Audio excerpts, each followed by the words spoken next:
who would like to understand the province. And we always make reference that whoever wants to talk about the Free State, they need to search this information. To augment the effort of knowledge production in the province, CUT, in collaboration with the University of Free State and the provincial government, developed a DSpace repository in 2018 to act as a single point of information on the Free State province. I am glad to report that as of today, the repository has over 115 important documents ranging from research output, budget reports, among others. I would like to encourage the Treasury Department to ensure that all documents related to the various colloquia are placed on the repository. And Dr. Sunday, who is organizing this colloquium, I would like to request him that at the end of the colloquium, all the information is placed on the repository. My CUT library colleagues are at hand to assist in this process, to ensure that this information is placed at the central point. It is pleasing to note that the theme of this colloquium in 2022 covers a wide range of interesting topics related to all theoretical and practical aspects, including developing human capabilities, improving institutional capabilities, harnessing innovative technology to support economic growth and local development, and developing a dynamic transformation of human settlement in the terrain. It is very clear, ladies and gentlemen, that we cannot hide from the emerging technologies, which are changing the way work has been carried out. The future of work depends so much on understanding these technologies and acquiring the requisite skills in order to navigate with them. And I wish to commend the critical role of our policymakers, analysts, and the ongoing dialogue on these issues in this province, as well as in shaping a better future for the province and for the future generations. Engaged collectively as we are in respective areas of our competencies, it is also my sincere hope that the outcome of this colloquium will enable us to redefine a clear growth and development agenda for the province and to widen the scope of debates to address issues impacting service delivery. I cannot emphasize more on service delivery because it affects each and everybody. If we are to make visible progress, we need to gather perspectives and draw on our expertise as academics, researchers, and policymakers to come up with innovative approaches to tackle these challenges. So, ladies and gentlemen, in closing, I wish you a very productive colloquium with exciting and encouraging discussions and exchange of knowledge so that together we can anticipate a future of groundbreaking knowledge, research, and technology for the province. After all, this colloquium remains an important platform for the government, universities, and partners to work together in building an agile, efficient, and capable state and principled collaboration with the private sector to address the economy in our province. With that one, Kia Leboha.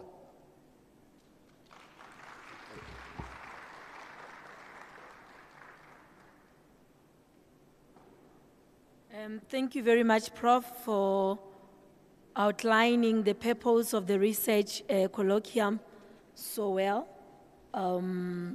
I believe that all the ladies and gentlemen gathered in this room today, we are ready to gather that wealth of information and use it in our decision-making to improve the lives of the citizens of the Free State, as well as the lives of the South Africans in general. So thank you very much. Ladies and gentlemen, without any waste of time, I would like to, if the IT experts can assist us with the biography of our Honorable MEC. who we are going to call on stage in a short while.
Ladies and gentlemen, it gives me great pleasure and an honor to call upon the MEC of Treasury, Mrs. Khadija Brown. Her professional experience and work, she worked at the bank for 19 years, where she, amongst others, held senior positions of an account executive for commercial banking and account executive for public sector as well. She joined the Free State Provincial Treasury provincial government in 2014 as a chief director in Distia and CFO in Distia, DGG in the same department, head of department in the same department, and he also acted in agriculture and rural development. She further became an HOD of Public Works, and that was before she was deployed as a political head in the Free State Provincial Treasury. So I think accolades are very long. I will not leave the stage if I have to read each and every one of us. However, she is well known to us. Can you allow me to call on stage our Honorable MEC? And as we do, can we please stand on our feet to show that great respect to her, which she normally doesn't take kindly.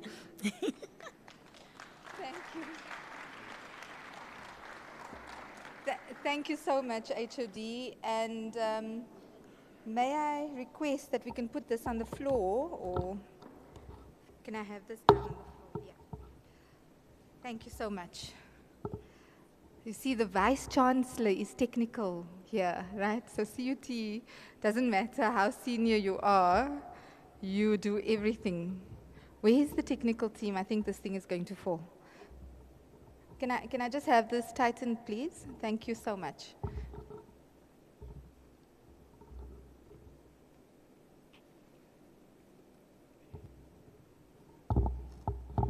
Thank you.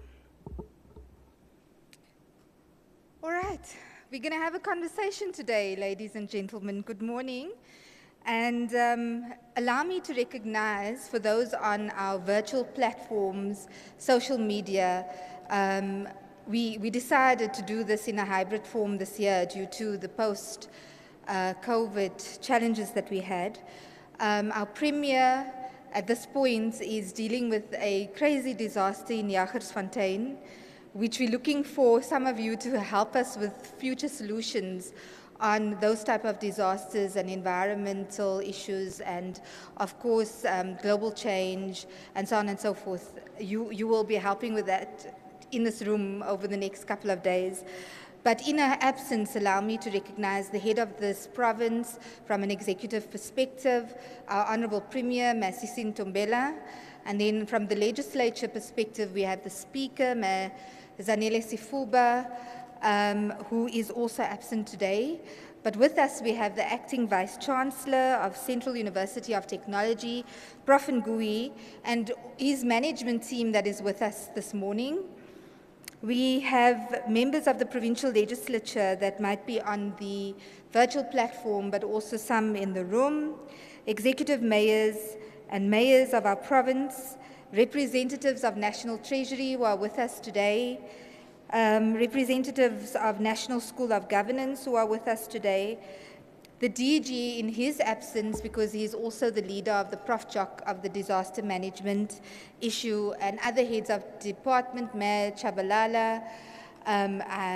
We acknowledge you, but most importantly, the leader of today's event from an administration perspective is our HOD of Provincial Treasury, Massey Singh, the senior management of all government entities, but largely the leadership of business, industry, our sponsors and partners, our research community, invited guests, those who are presenting today, and our esteemed panel of speakers, viewers on the virtual and social media platforms, ladies and gentlemen.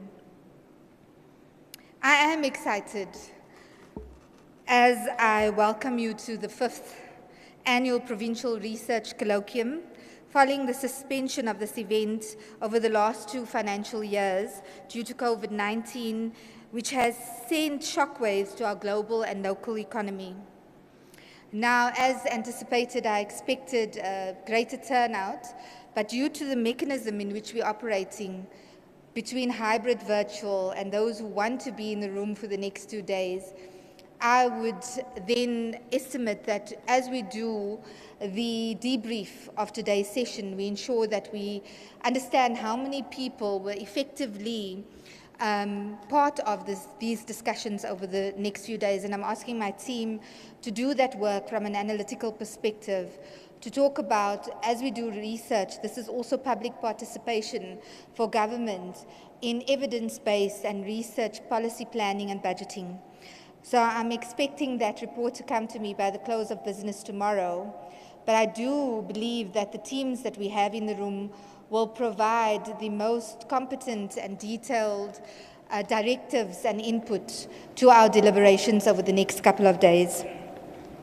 The main objective over the 2022 Research Colloquium is to facilitate knowledge sharing and deepen the understanding of how to devise and implement effective policy tools to move our provincial economy on an appropriate growth path and trajectory, as well as fiscal sustainability that supports economic recovery, improves public governance, to curtail wasteful expenditure, to deliver quality services to our people, and to harness technological innovations, as well as to drive local economic development and the better living conditions for our citizenry.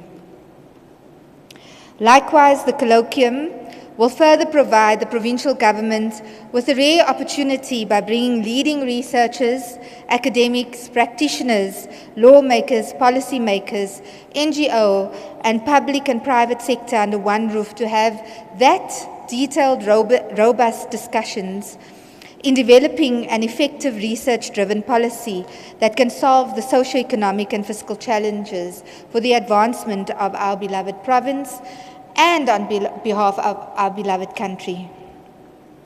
So today, your role is not just a role where we are sitting and listening to discussions and being able to just absorb information, but it's also a role of implementing changes into our South African society and to implement a change within how we deal with the state.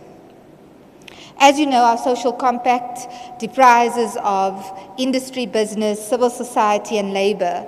And I believe that part of the goals out of today's and tomorrow's colloquium is to address our social compact and is to address what it is that we project to talk about in our State of the Nation address by His Excellency Cyril Ramaphosa, our President, as well as the State of the Province address by our Premier, Masisi Ntombela, and on that basis, it will outline our budgets at a national level by the Minister of Finance, and then our budget at a provincial level by the MEC of Finance.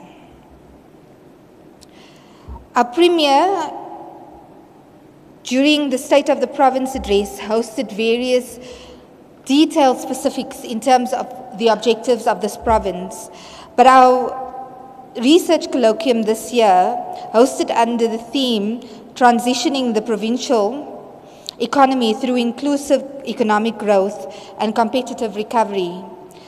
This is to cushion and to provide a cumulative effect of these adverse global and domestic developments in the South African economy, which has provided macro changes towards some of the planning that we had over the last 3 years.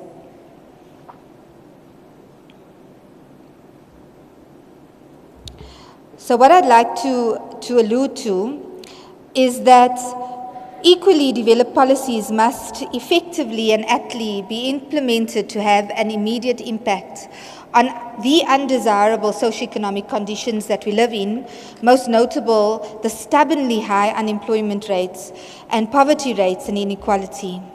The failure of previously implemented government policies has spurred the government to embark on research-driven policy-making processes to ensure and allow through diagnostic analysis of socioeconomic challenges, as well as the transition of the country towards a capable and ethical and developmental state.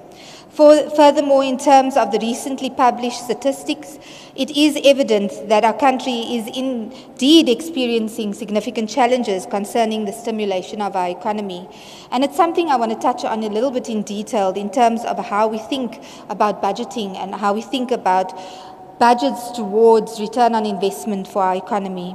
It clearly confirms that our economy is indeed in a technical recession.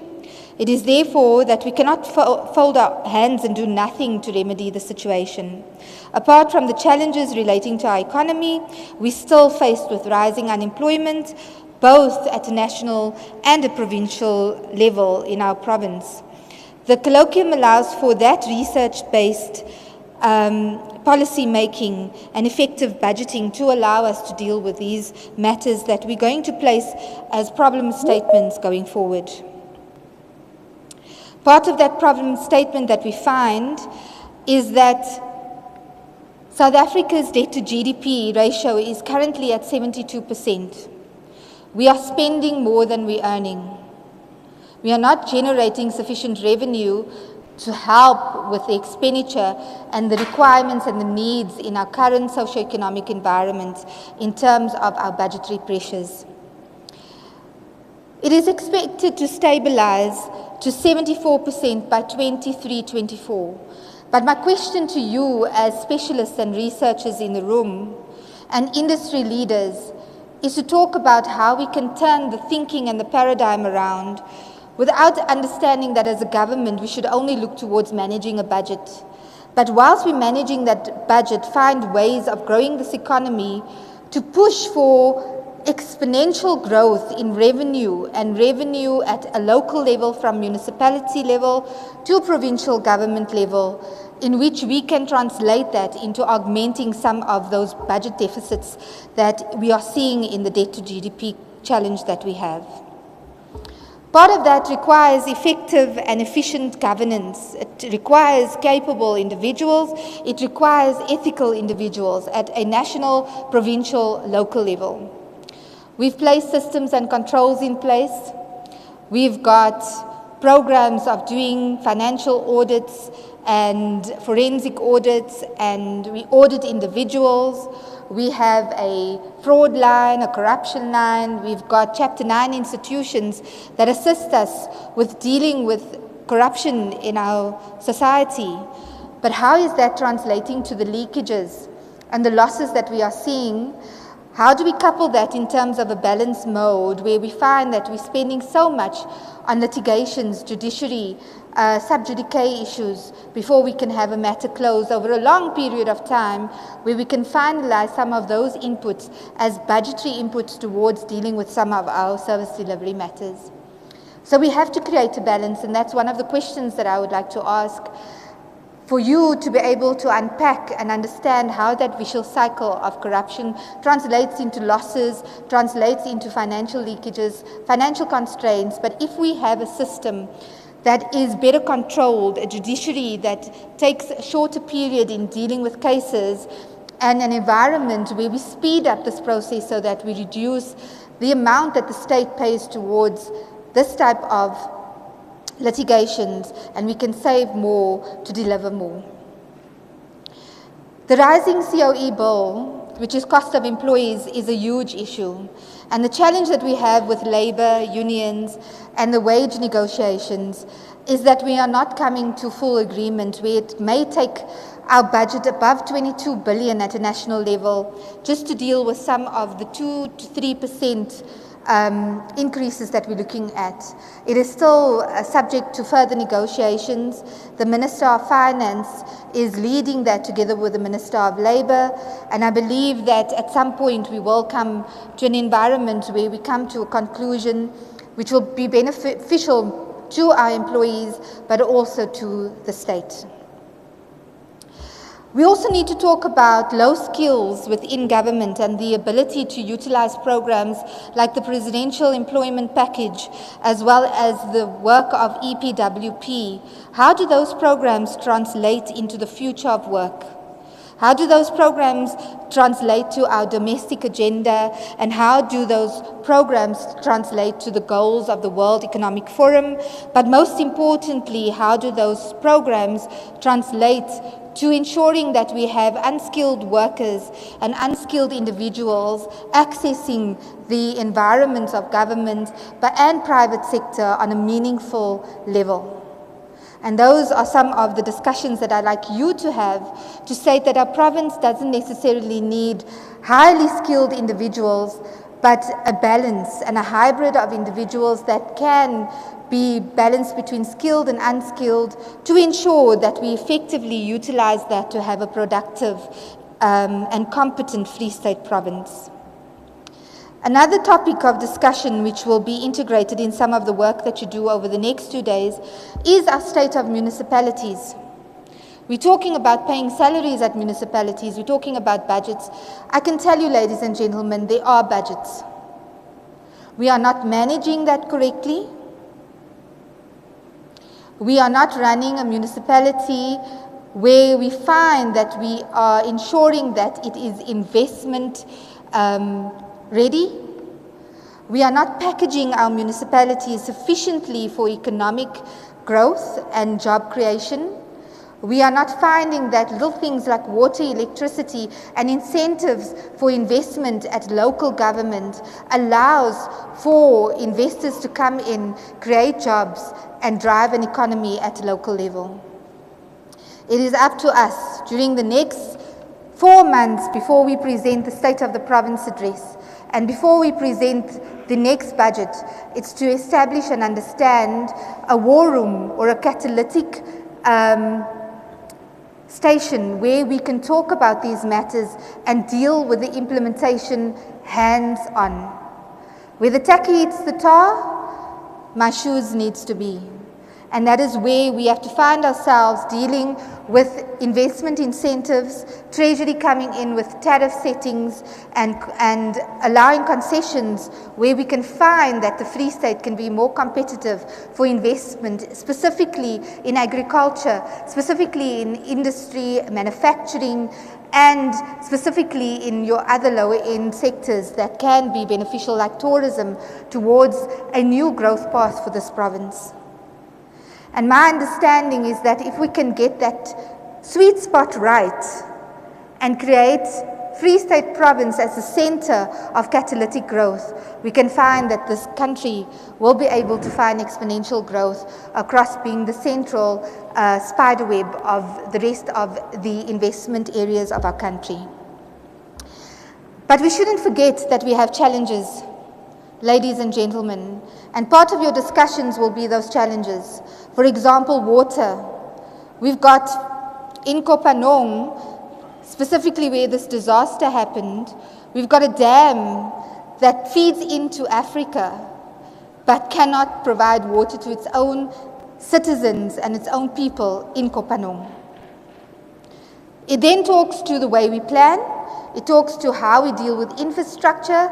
It talks to how we manage the process of making sure that when we're sitting in the room dealing with policy and making decisions, that that planning needs to be holistic across the value chain to support the objectives that we see, but also from an efficiency perspective, because it doesn't help that we're spending so much on a capex budget and not understand what the operational expenses would be to maintain such a catalytic project. And we find that in government, we have major wins from a catalytic project perspective, but they largely become white elephants because we don't have a maintenance budget and we don't have an OPEX budget to make sure that that white elephant is working optimally. And it's up to us to find implementation ways and mechanisms, create structures within our environments, create oversight and monitoring structures to be able to deal with how we manage the decisions that we make when we decide on developmental goals, developmental projects, developmental agendas. Electricity, I have to pause because there are solutions. And if we're looking at the energy mix, and I, from a personal perspective, would like to pronounce that I am comfortable in us looking at an energy mix because the reliance on coal has become part of the challenges. The reliance on our old infrastructure within what we see is happening in Eskom at the moment, with reliance on the management and the structure of the model is where we're finding challenges. And no country should be without electricity and energy because that is one mega production tool to ensure that our economy continues to exist on a global competitive platform. It is time that we call upon through public-private partnerships to deal with land that can allow for renewable energy programs so that we can ensure that we have a balanced energy mix to be able to deal with a crisis of electricity at this point. But it requires the uptakes, it requires those agreements between either the municipalities, Eskom, and of course the Department of Energy to understand how the integrated work should happen through a detailed social compacts, through detailed SLAs, and how we look at a win-to-win initiative through our energy solutions. We spoke about land in our previous discussions, and it's still topical because land translates into an economic tool to create economic viable provinces or economies. We have stockpiled land. We have land that is doing absolutely nothing, arable, ready for whichever project that we could bring there that creates economic viability.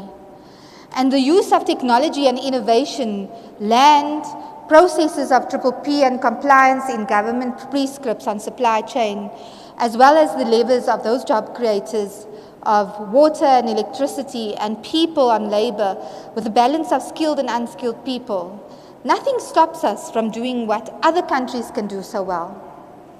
It just requires the will. We've planned enough. If we go into some of the research that we've done over the past years and the new based research over the past 3 years, we'll find that everything that we're talking about makes sense. Everything that from a technical perspective should be done the way we're saying it needs to be done.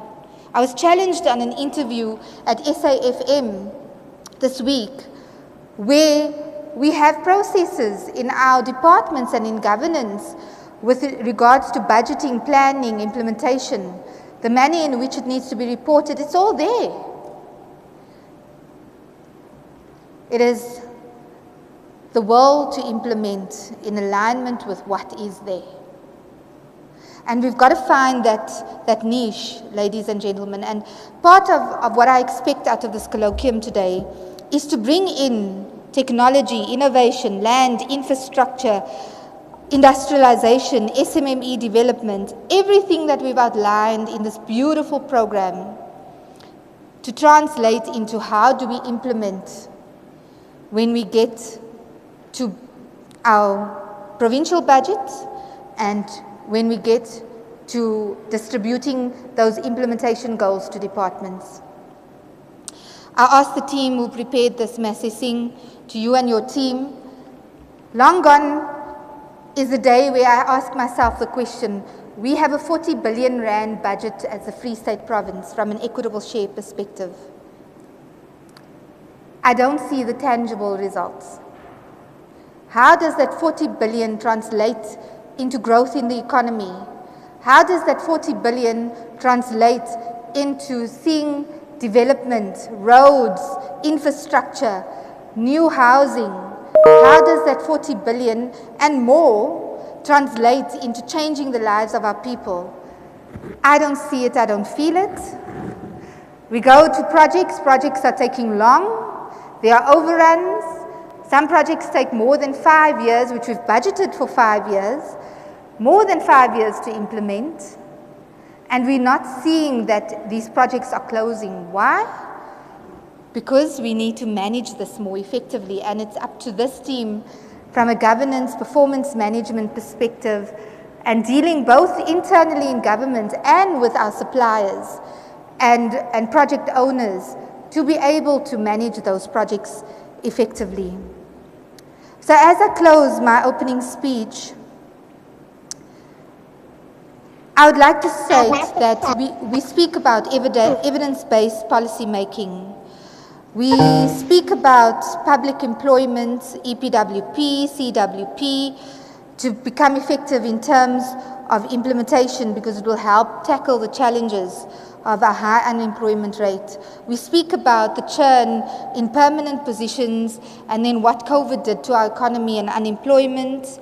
We speak about how the province, due to our people with obsolete skills that are lacking high-level skills, but we can capacitate and re-engineer and re-skill people to be skill-intensive to what our labor market requires in this province, and the changes in our emerging economy. But ladies and gentlemen, over the next 2 days, I trust that we will be convincing and we'll be robust in our deliberations, and we'll be dealing with the good, the bad, and the ugly. But also, let us talk about the good. Let us talk about what's going and working well. Let's not change that. And let's augment it and tweak it to just become a little bit better.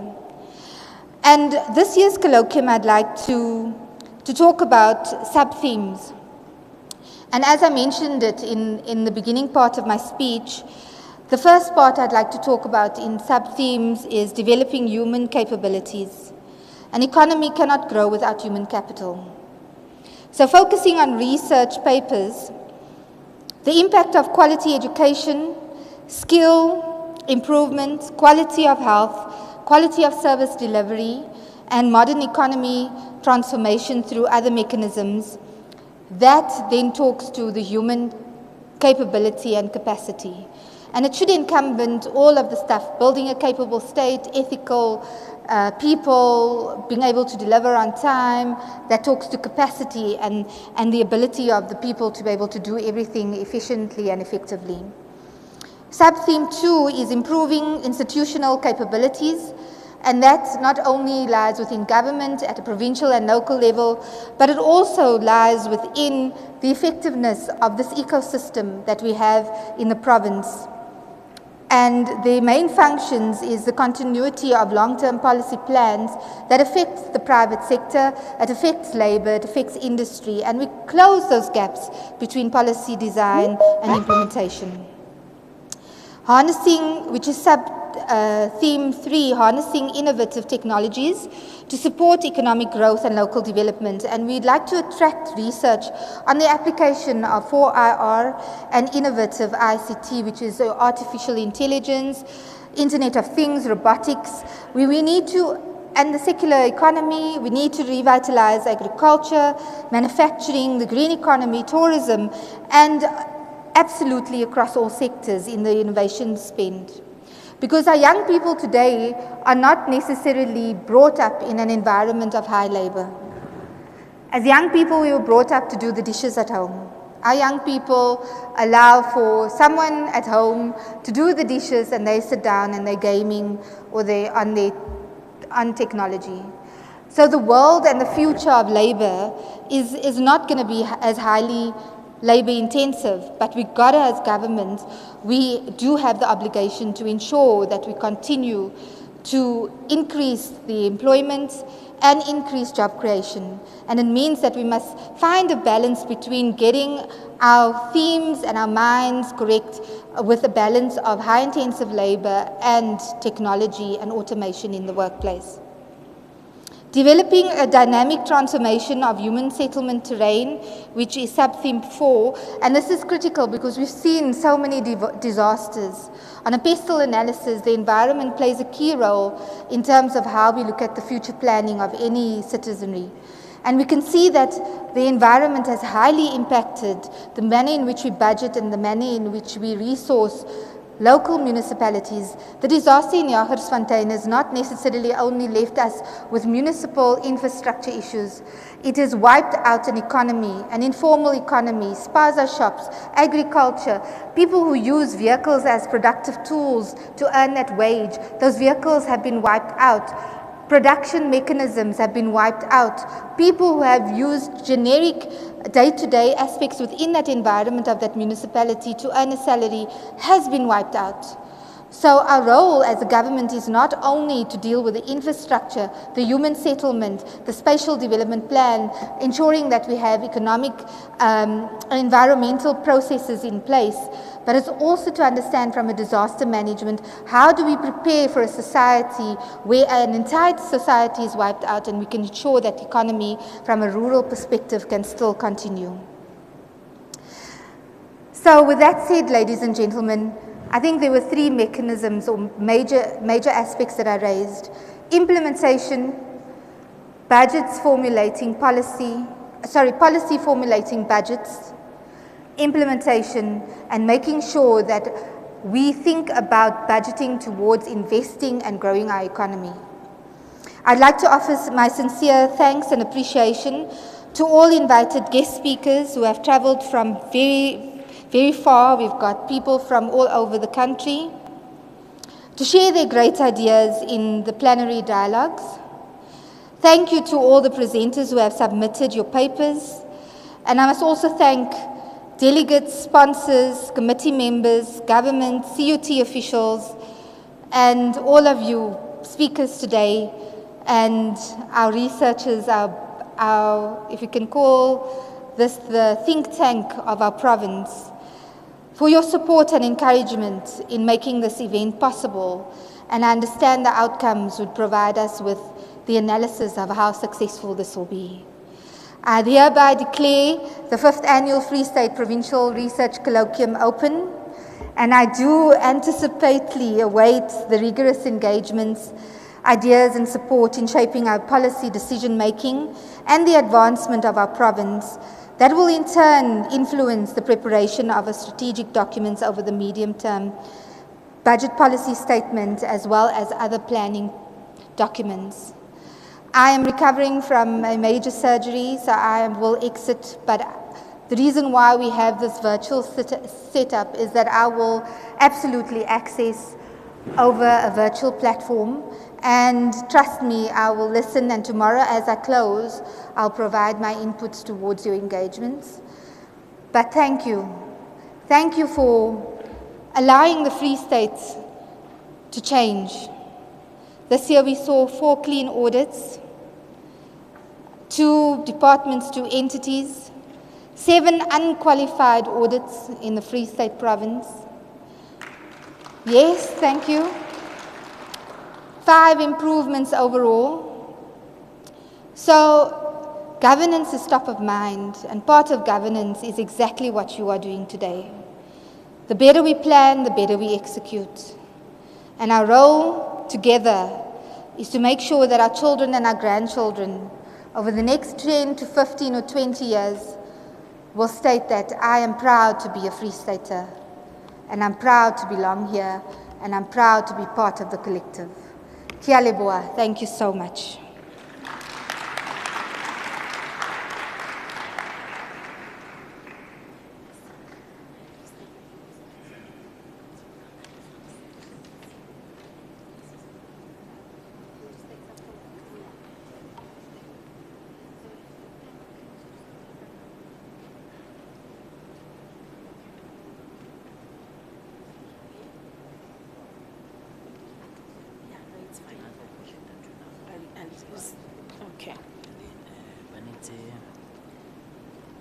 Can I come on before the first speaker? Okay. We didn't project his bio. So, I don't know when we can do it. Okay. I'll read it from here. Okay. Thank you very much, ladies and gentlemen, and thank you, MEC, for quite enriching and thought-provoking opening remarks and the keynote address which we have made. Ladies and gentlemen, we really apologize. It looks like the technology somehow it's failing us today. But on stage before Honorable MEC, we had Professor Alfred Ngoe, whom I would also like to share his biography shortly with you so that you get to understand who is Professor Ngoe, who is this Vice Chancellor for the UFS, and yeah, so I'm going to read it shortly to you. Professor Ngoe is the acting Vice Chancellor and Principal at the CUT, Central University of Technology, Free State. He holds Bachelor of Science, Civil Engineering from the University of Dar es Salaam, Tanzania, Master of Civil Engineering, Construction, Engineering and Management from Chalmers University of Technology, Sweden, and a PhD in Engineering from the University of Witwatersrand, South Africa. His research interests are multidisciplinary, and they include engineering, the built environment, human capital, sustainability, circular economy, and future workplace. He has extensive record in human capacity development, having produced technicians and degree graduates, as well as supervising 21 master's and PhD students. Some of these students proceeded with their doctoral studies at leading universities such as MIT and Princeton in the USA and Cambridge in the UK. He has published over 100 papers in journals, proceedings, and book chapters. He has published he is the co-chief editor of the Journal of Construction in Developing Countries, an associate editor in the Journal of Built Environment and Asset Management, and reviews editor in the Botswana Journal of Technology. Ladies and gentlemen, can you give it up to Professor Ngoe as well? Thank you. On stage, we're blessed with another professor to this occasion. His name is Emeritus Professor Estian Kalitz. Estian Kalitz is a professor emeritus of economics and research associate in Stellenbosch University of Technology, University in South Africa, I beg your pardon. He is a former Director General of the Department of Finance, now known as National Treasury of South African Government, and a former Faculty Dean and Executive Director, Finance of Stellenbosch University. His main research and teaching interests are in macroeconomic and fiscal policy, as well as public economics. He is the author and co-author of a number of articles and accredited journals, and contributed to a couple of books, mostly in the field of public economics and economic policy. He is a co-auditor of and a contributor of public economics and economics textbooks, of which the 8th edition from Oxford University Press, South Africa, is due in 2023. He has served as occasional referee for various scientific journals and was rated as established researcher by the National Research Foundation between 2003 and 2007. He is a former president of the Economic Society of South Africa. He was a founder of the African Tax Research Network and honorary member of its interim board between 2014 and 2016. and a member of the panel of experts of the South African National Treasury between 2013 and 2014. He has been commissioned to undertake research projects for various bodies, including National Treasury, and served on various audit and risk committees. In 2016, he was awarded the Stolz Prize for Economics by the Afrikaans Academy of Science and Arts of South Africa. Ladies and gentlemen, let us welcome on stage Emeritus Professor E. Khalid from Stellenbosch University in the Western Cape.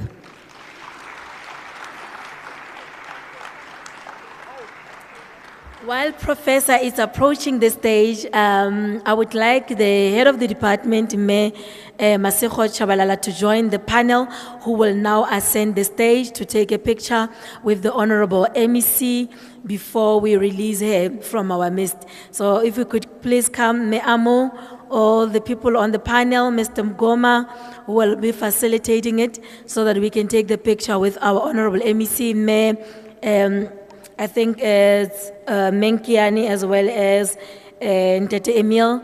Please ascend the stage. On the panel, we have a rep for our Director General. Please also come on stage. Me Amukelankaba from National Treasury. Mr. Pakiso Lebone, the Chief Director, Sustainable Resource Management. Masego Chabalala, the Acting Head of Department, Police, Roads and Transport. Yes. Thank you.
Can I please request all our panel members to remain on the stage? Honorable MEC and Professor Ngoe will be joining us virtually. So panel members, if you could please remain seated on the stage.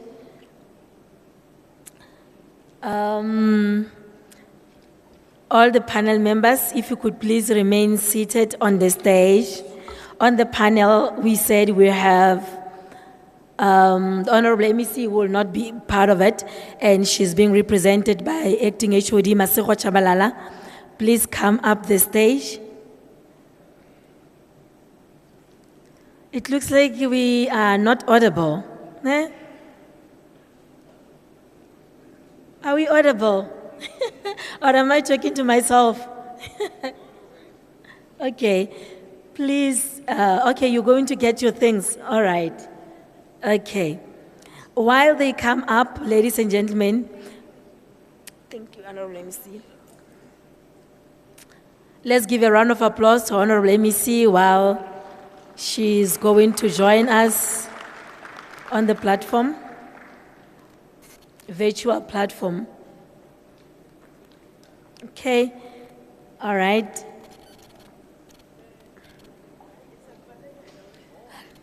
I'll just wait for us, all of us to be seated, then we can hand over to Prof to share his insights with us.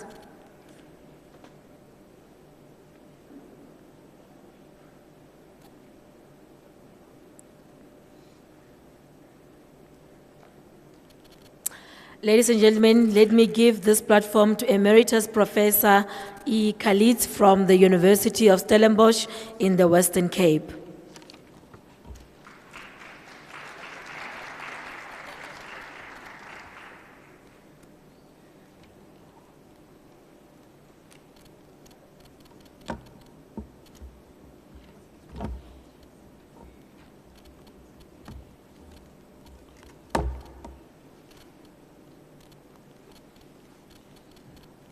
Where's my slides? Can you just get that?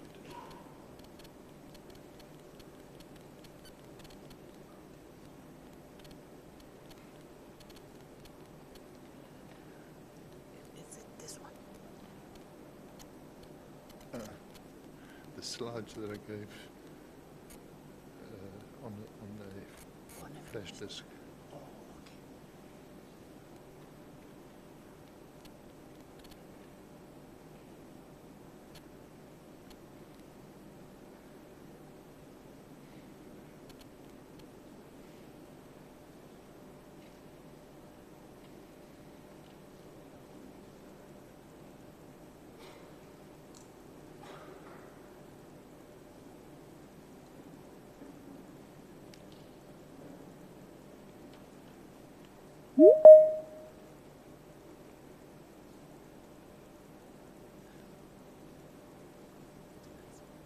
What is the presentation called again? It's a PowerPoint. Yeah. VFN. EFN. Let me check.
Good morning, ladies and gentlemen. Please, I just want to know, there's someone that got the USB from Prof this morning in the holding room. Please, can we find that USB? They collected from him this morning in the holding room for uploading.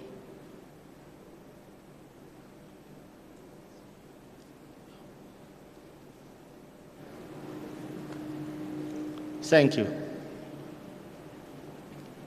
they call it? Where is it? Wait, I didn't find it. Is it?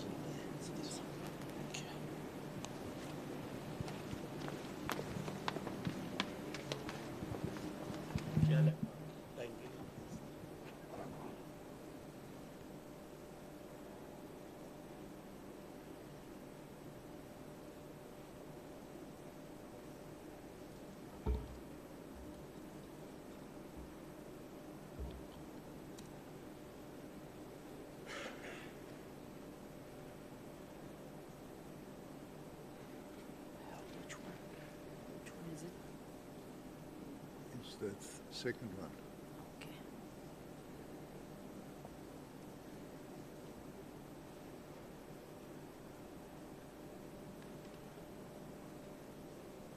This one. Okay, sir. Switch out ke wa e bona. Jay, o tla e switcha mo. Jay. Joe. Hey, Joe. Yeah, thank you.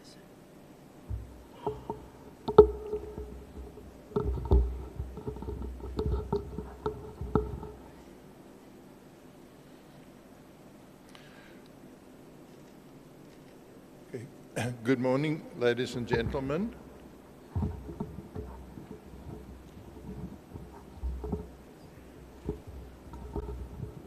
Okay.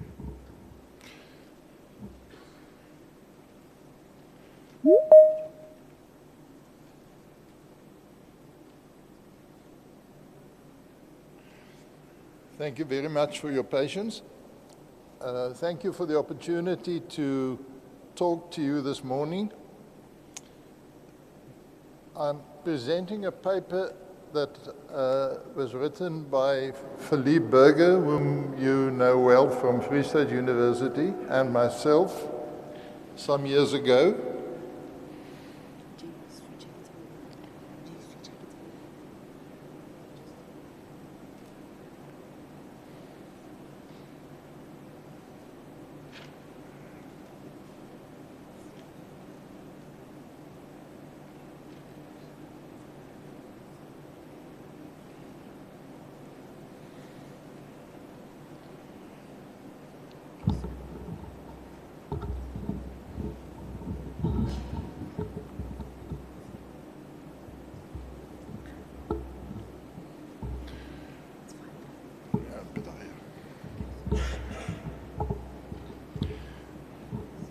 Okay, this was written 3 years ago, the first version. It was revised a couple of times and it's eventually published last year. So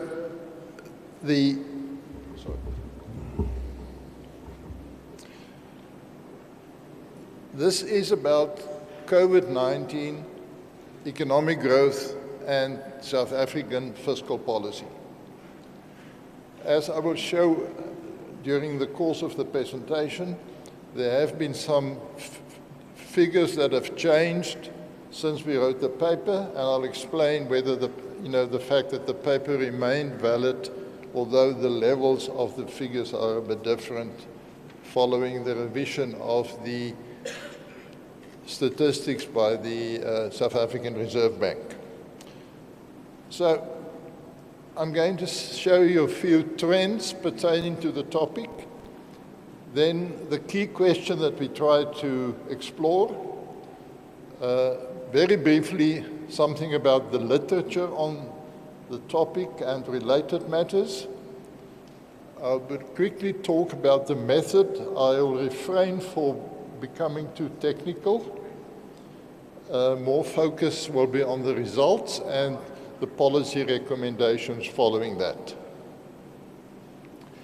So on this graph, I show you the cost, the fiscal cost of dealing with COVID by a number of countries. So countries dealt with COVID, and South Africa as well, either by more expenditure or some revenue amelioration of tax, some guarantees, and also some incentivization of private companies that suffered on account of the pandemic. What you can see later on, I'll show you that graph, but what I want to show you here is just the additional spending and the foregone revenue in selected countries. And you can see the black block right in the middle in the center of the graph. That shows you the position of South Africa, and you see on the vertical axis, you see the percentage of GDP that was specifically devoted to dealing with the crisis. And you see in the South African case, it was about 5% of GDP. It's a huge number. Some other countries, much higher, but most emerging market economies lower than South Africa. So South Africa was in the peer group of countries that we find ourselves in, was on the high side in dealing with the COVID pandemic. The next graph I want to show you is the average real growth in the economy. So what we have here is the different blocks. Each represent the average for a 5-year period, beginning on the left-hand side in the, this is a bit small for me to see, 2000, so that begins there and it ends with the latest 5-year period on the right-hand side. And so you can clearly see how the growth rate of South Africa has come down over time, first on account of the global financial crisis, and then again the COVID. And more recently, of course, we will see that in the figures going forward, we will also see the effect of the Ukrainian-Russian war. In 2021, because this graph stops at 2019, so I just add what happened in 2021. In 1920, we had a negative growth rate of almost 7%. Probably the first negative growth rate of that magnitude in South Africa since the end of the Second World War. And then after that, we had a bit of a recovery, but the two together is still negative. So we find ourselves in a low growth environment compared to what we found in the late 90s and early 2000s, where the world over there was high growth. So the art of dealing with the situation from a policy point of view is twofold. Firstly, what can you do to up the growth in the economy? Secondly, what must you do in the meantime when there is no growth or little growth? So how do you adapt? And from a fiscal point of view, you have these two conflicting demands. Cutting the coat according to the cloth, but also try and increase the cloth for the next coat that you want to cut out of it. Then I show you the South African public debt GDP ratio. That is an indication of the increasing debt burden that faces our society. And you can see from 2008, in the midst of the global financial crisis, there was only one direction, and that is up. And we heard the figures also from the MEC of Finance this morning about the current debt GDP ratio, and I'm sure Emile Duplessis will say more about that. But clearly we face declining growth and increasing debt burdens in society. And that is what the paper was trying to explore. So the key question that we ask, how can fiscal policy regain sustainability once the COVID crisis has been brought under control? and what is the impact likely to be on economic growth? Can fiscal policy stimulate economic growth?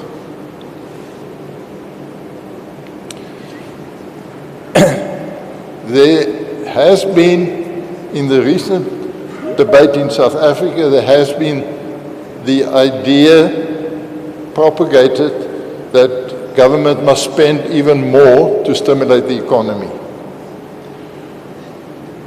Basing our research on what we find in the literature, which I will explain in a moment, we challenge the idea and we ask whether in fact we have not passed the point whereby more government expenditure can actually stimulate economic growth. There may be other fiscal things, but we doubt that government expenditure, increased government expenditure, I'm talking now of the total expenditure, can do that.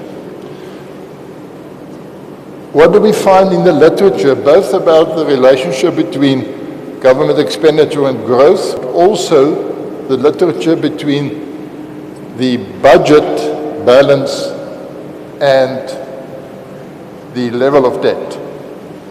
And the paper explores this in more detail. If you are interested to read that, we can let you have a copy of the paper. But what I want to show here is just the themes that are dealt with in the literature as a short reference. There is such a thing as an optimal level of government expenditure, which we demonstrate empirically. We find a non-linear relationship between the level of government expenditure as a percentage of GDP and economic growth. The fiscal responses to increases in the debt GDP ratio is a topic that is well discussed in the literature. It differs between countries. It differs for a particular country between different time periods, and there are also publications on that about South Africa. Expenditure cuts are more sustainable than revenue increases, except where the tax gap is substantial in a country. Current expenditure cuts are better than capital expenditure, also because capital expenditure ostensibly has an important contribution to economic growth.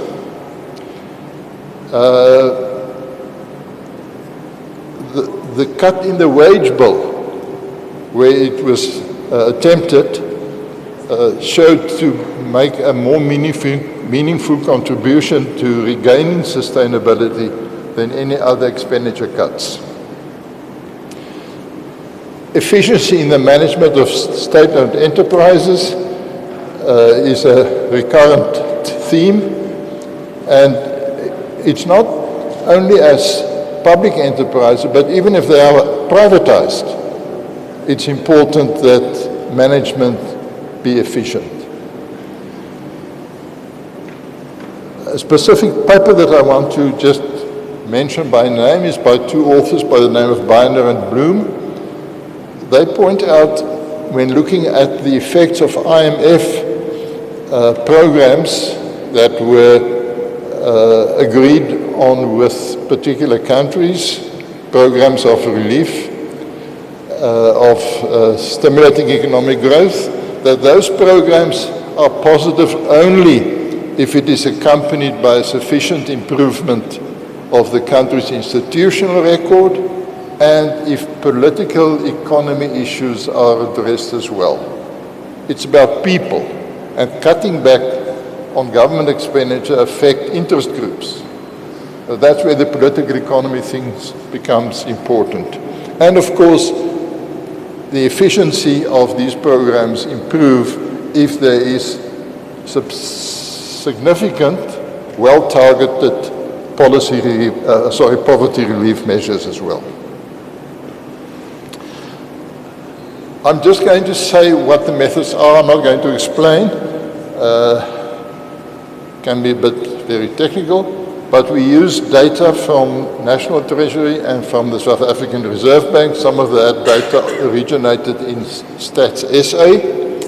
We made use of a so-called Markov switching model. What that model enables you to do is to distinguish periods or regimes, as it's called technically. And we were able to test and found evidence for two regimes: a regime of high economic growth, where the relationship between government expenditure and growth was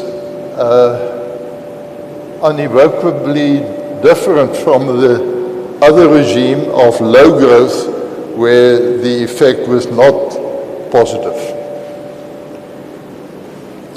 So let me go to the results.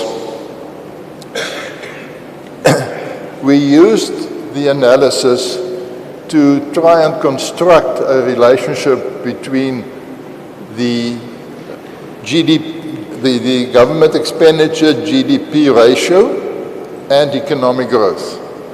Now, the equation that we used, the regression that we did, made provision for the impact of other things as well, like the openness of the economy, the inflation rate, the share of labor in income, labor capital income ratio, those things. And we were able to plot the net effect. So the graph that I show you there includes the impact of the expenditure GDP ratio on growth, as well as the impact of those other variables, those other exogenous variables for which the regression controlled. So what you see is a curvature. It's not a linear relationship where the line only goes from bottom left to top right. At one point, it changes course. And that is the critical point of our analysis, that at a certain level of expenditure GDP, you do not add anything to growth. In fact, going beyond that level, you start losing the growth benefit of the earlier period when you had a lower growth GDP ratio, expenditure GDP ratio. So that, in our view, is the optimal point, and in our analysis that showed out to be 29%, a ratio government expenditure to GDP of 29%. Now that government expenditure includes national and provincial government expenditure, not local. So, I said I'll come back to this point because there has been a revision in data which happens every now and again when the Reserve Bank and Statistical Services do a reassessment of their series, and the revision of the GDP figures was upwards, so GDP was a bit higher than was initially used in this paper. That just means that all the ratios that we work with, because GDP is the variable below the line in the ratio. All those ratios are somewhat lower, but so is the optimal level also. We didn't recalculate that, but I have to mention that. But the result remains the same. Namely, there's a point, which is probably a bit lower than 29% now, where at best, you can regard that as an optimal point, but going beyond that is counterproductive.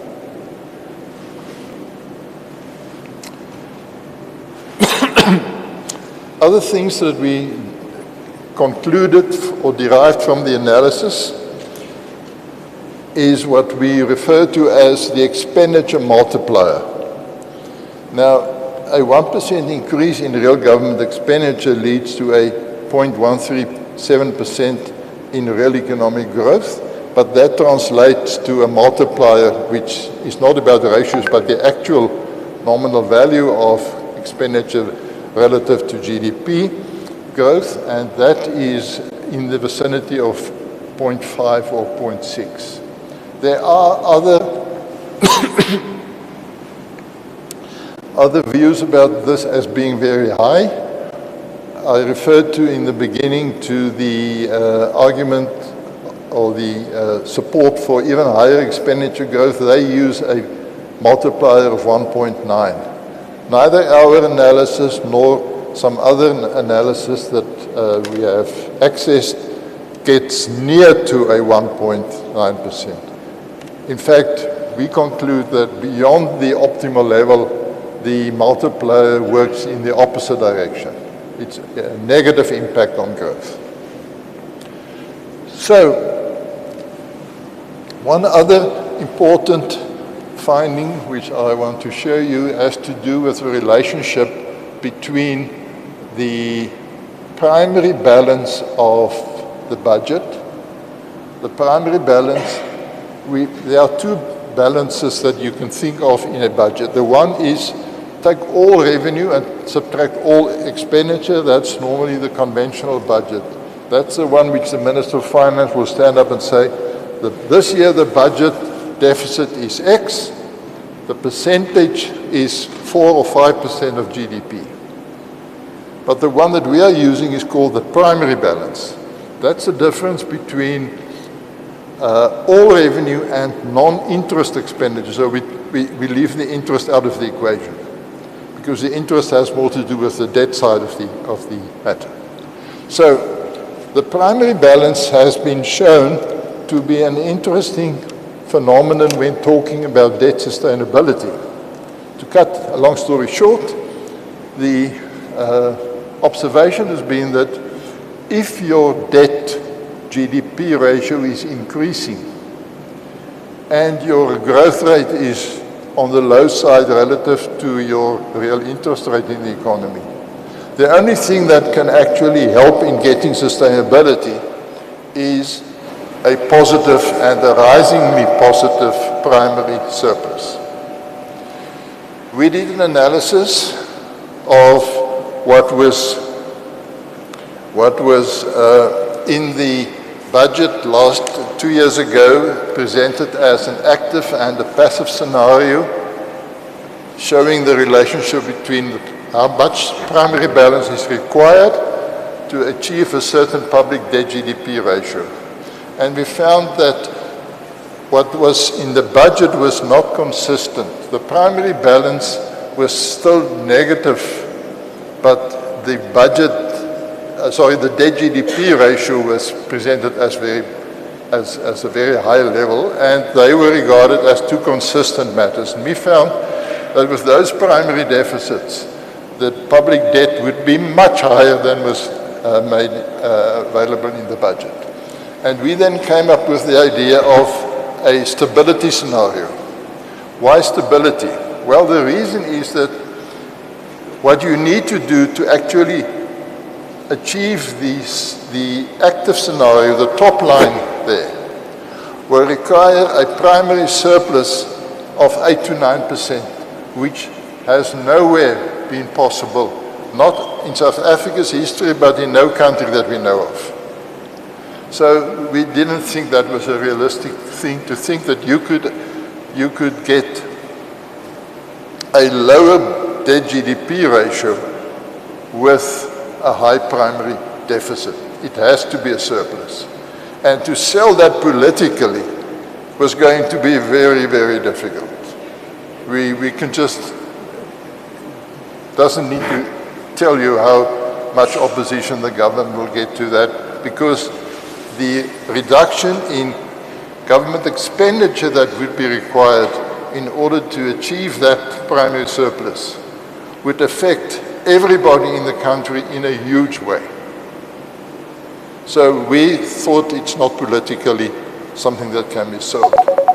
So then we decided, well, can we now just say what commentators normally say and just end this paper by saying there has to be cuts in government expenditure and leave that for whoever wants to try and do that? We thought we'll stick out our necks.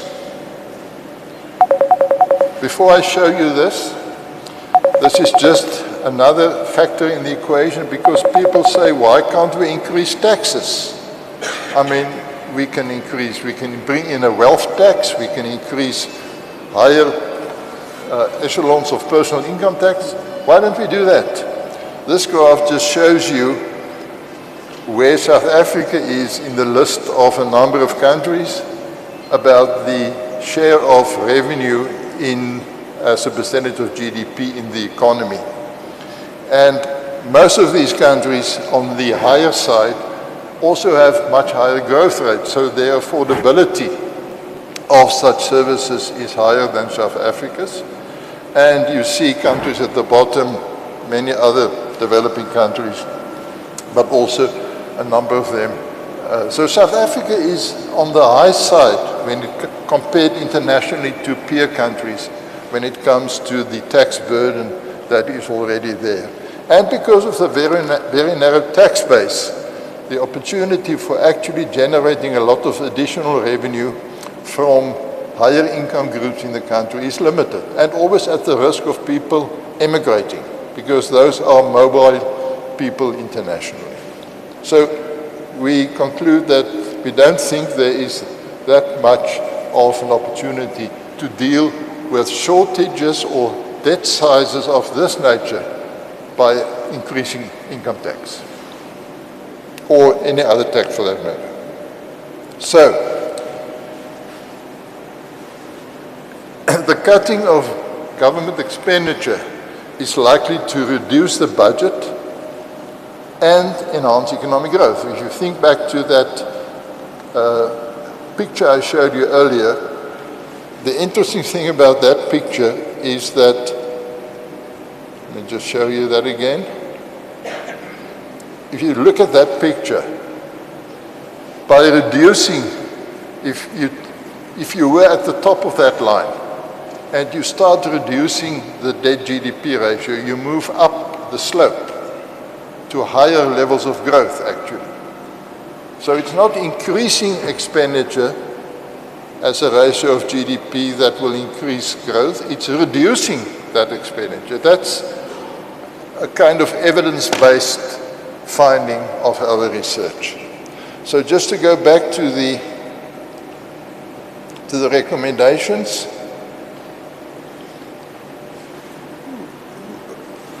one way would be to reduce the salary bill, but significantly. Unlikely to be a once-off or an instantaneous thing, but more likely to be a gradual adjustment over time. Cut purchases of goods and services through attempts to be more efficient, and also to make sure that overpriced public goods, that there is much more negotiation about that before horrendously high prices are paid. And these two items, both the wages and the purchase of the goods, of course, apply very significantly to provincial governments. As we know, provincial governments fulfill functions that are, on balance, much more labor or person intensive than is the case at the national government. Investment in infrastructure, we've heard a lot about that this morning. And then, of course, to reduce assistance to SOEs. This is a huge enigma in South Africa. And Eskom is the typical case there, but there are smaller ones which maybe they don't get the headlines, but there are still problems that need to be dealt with. What I've discovered and observed recently is that I know privatization is in some quarters a curse word in South Africa. So I don't want to go that way. But what I do observe is that at grassroots level, the behavior of people are in fact privatizing government utilities. Look at, this goes many years back, to the taxi industry and how they actually outcompeted urban railroad services. Look at Eskom. Look at Telkom, that used to be the monopoly of providing telephonic communication. So nowadays we find new ways of generating electricity. Huge solar farms arising in the northwestern province, for instance, northern Cape province. So even though government doesn't privatize, it seems to me that civil society is privatizing. The debt ceiling that, as some people have, and we also make a point in the paper, some people think there must be a debt ceiling legislated so that the government cannot increase the public debt above a certain ratio. I'm always a bit skeptical myself about that, because if the government is not committed to a ceiling, the ceiling won't work. And we see all these fiscal rules in Europe during the financial crisis, they were all sort of thrown on the wayside. Then we must never forget, there are only so many things that can be done through fiscal policy. Higher economic growth rates require other structural economic reforms, including also micro-fiscal reforms. And the MEC talked a lot about that this morning, about implementation, about assessment, about reviews, about having trained people managing government projects, and so on and so forth. I can only second that. That, in a short, ladies and gentlemen, brings me then to the salary bill reduction, what it will entail. There are various things. A once-off cut in the salary bill, a more gradual one, wage freezes, early retirement, natural attrition, in combination with a moratorium of filling positions. There is also the possibility of voluntary and maybe less savvier thing, involuntary severance agreements. But for me, looking back at what happened and what is now at the base of this issue between government and the labor unions about the 3%, which is lower than they demanded and that was agreed upon apparently. For me, the weak link in that thing is to think that you can negotiate and agree irrevocably to an increase in wages for 3 years ahead on the basis of predictions about the growth rate in the economy and the revenue for the fiscus. And we have just now had a very good example to see that that cannot work, because you cannot predict the future that accurate. And if COVID and these things happen and wars in Eastern Europe and that affects you, there has to be a way in which you can actually change things. So wage settlements that are based on predictions of economic variables cannot be cast in stone for 3 years ahead. And that should, in my view, characterize the negotiation process. So what is the escape clause if predictions are totally out of line when reality kicks in? I think that's the important lesson from this. Thank you very much. Ke leboha. Baie dankie.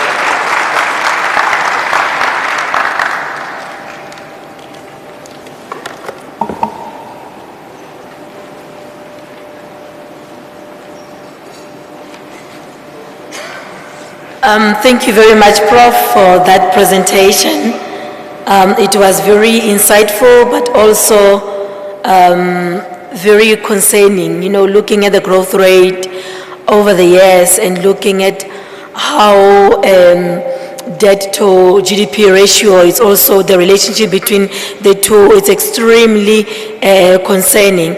And also the recommendations which we have made around the issues of the SOEs, you know, looking at refraining from bailing out the SOEs, which we have seen over the years, that it is not sustainable at all.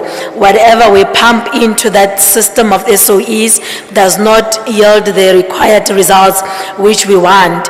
The issue of privatization at the grassroots is also thought-provoking, and looking at the models which we have currently to say, are those models giving us what we want? Shouldn't we look at tweaking them a bit and changing them a little bit to suit their current circumstances? One that was lingering in my mind was the issue of the South African Post Office, which used to be one of our best SOEs when you look into history.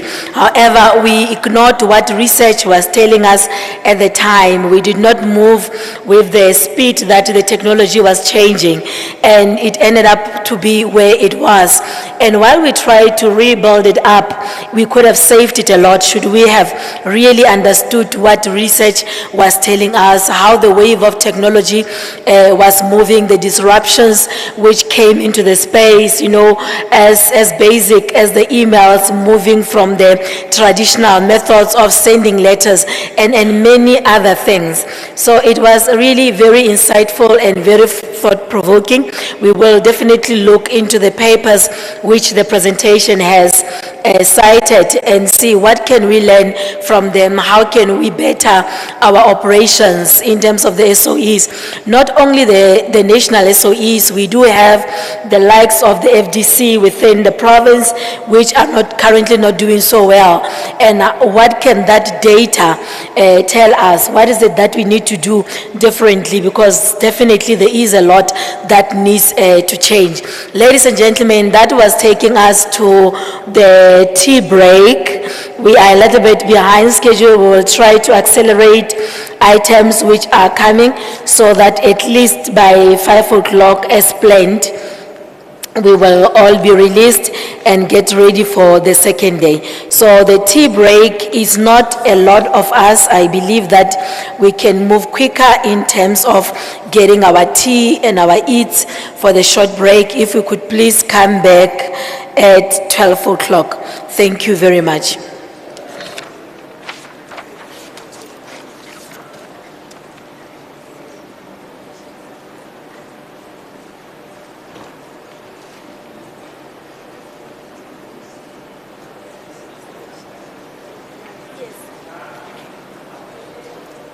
The tea station is outside. The guests will still go to the holding session room, I believe. The gents, they are somewhere there. When you exit this room, this door, there's a signboard. And the ladies, when you exit that door, there's a signboard to the ladies. Thank you.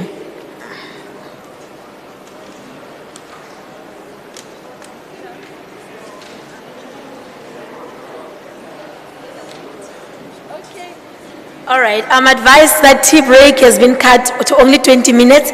Let's all be seated by 11:50 so that we can be released a bit earlier.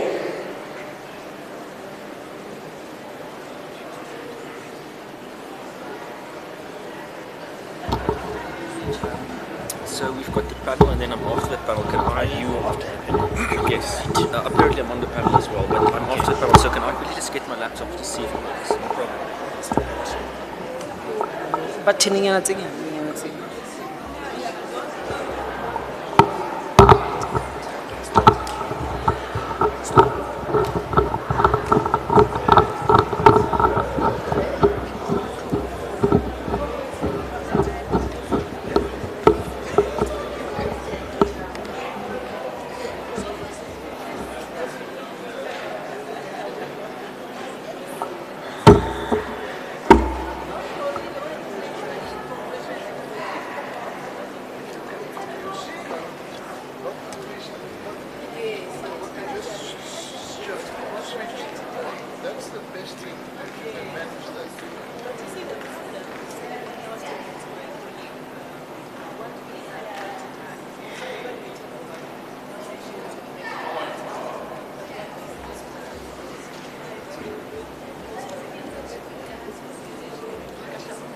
Teaching coffee.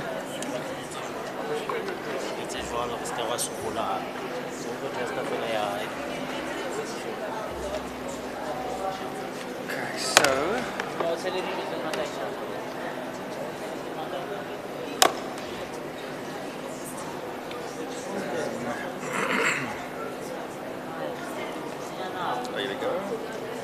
that's what happens. Ya hlahella laptop ena ke. Ke kgwa ke 6 or 7. Nice. Okay, ke tlo ntsha cable ke kenye hape. Okay, let me set it up and then you put it up. So just give me 1 second. So Just wanted to check if he gets it. 6 or 7. Teams.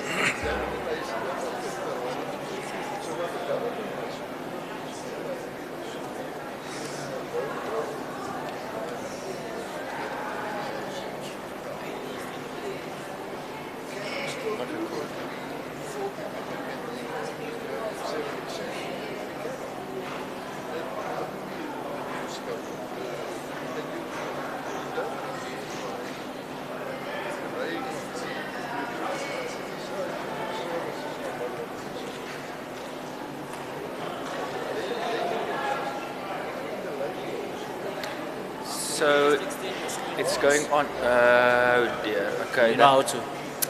Let's see. Just to the screen settings.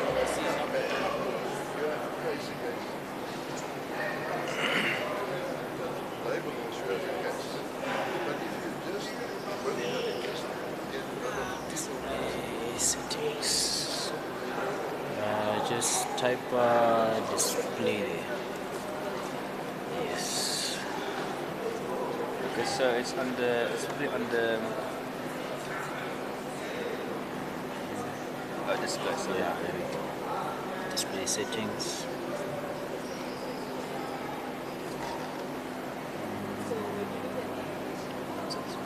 Just extend to display.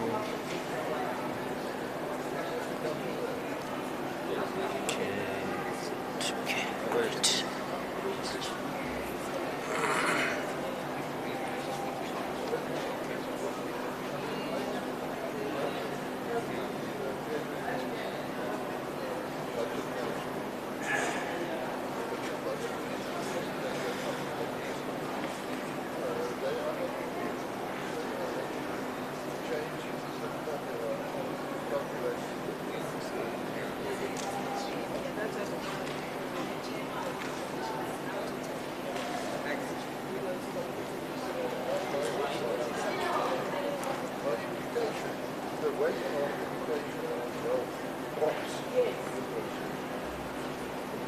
it's not picking up. Okay. Do you want to go to display again? So yeah, this mouse, this thing stopped clicking. Do you want to close it? Yes. And then let's try open preferences.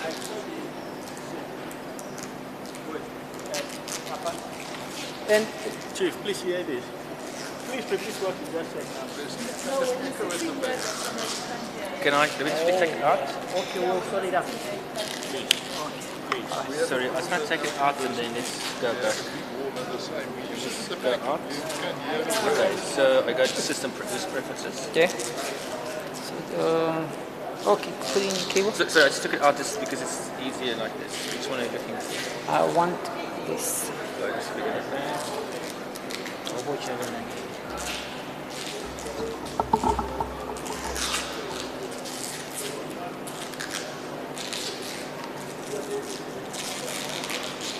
Maybe if we can get this working, we can just leave it here.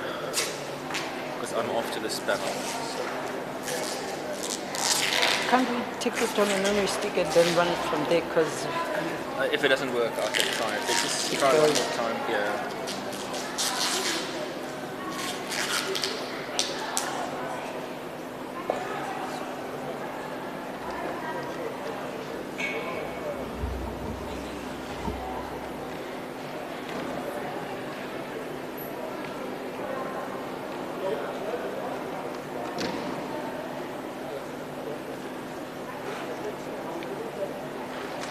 Which we're looking for a different one.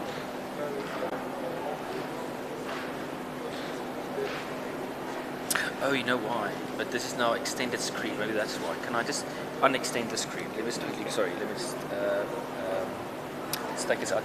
It's because it's extended now. let me just quickly do this.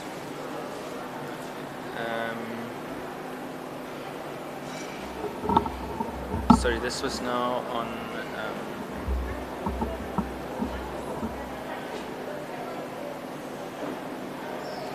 Okay, sorry, it was. I wonder if it's not doing the extended now. If it's not going on extended screen.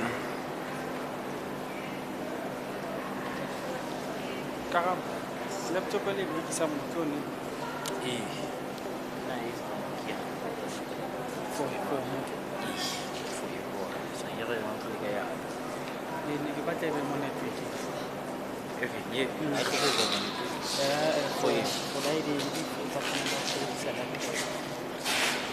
Oh, okay,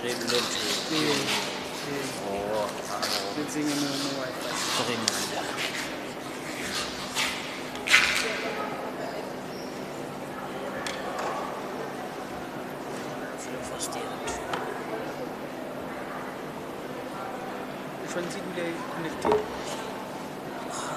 I get I have to right. You know, like network demos.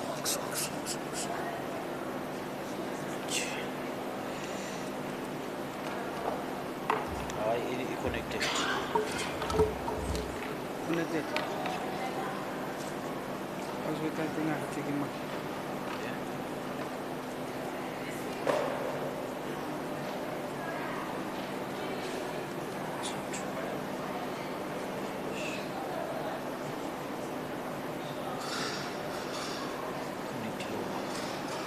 Can you must EVT? You must EVT.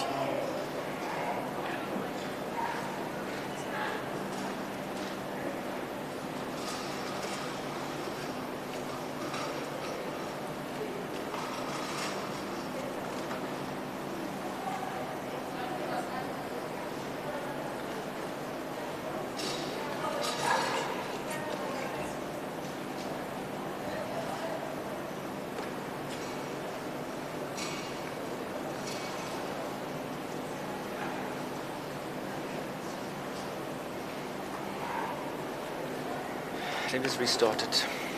Is it connecting now? I think it's. So we selected the extended screen, and I think now every time I put this in, it automatically goes to the connected screen. So I'm not getting the old screen back. Maybe if I restart it. Did it? But it wasn't picking up on the. Yeah, so I might have to change the. Maybe it's not the extended screen. Maybe it's something else. Because you have to pick up on the screens as well. Oh, you have to pick up here. Let's really see. If it doesn't work, I'll give it to you on there. Let me just try one more thing. Oh yeah,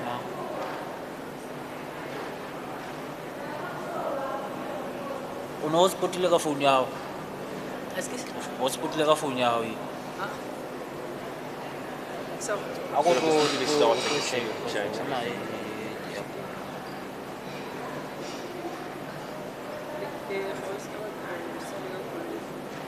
I connected. Connected. No, I'm off it. So you know now. Okay. I didn't have to box it. one more chicken now. I didn't have to box it. Fatse on left happe. Fatse on na beke o ke. Eh, more chicken now like.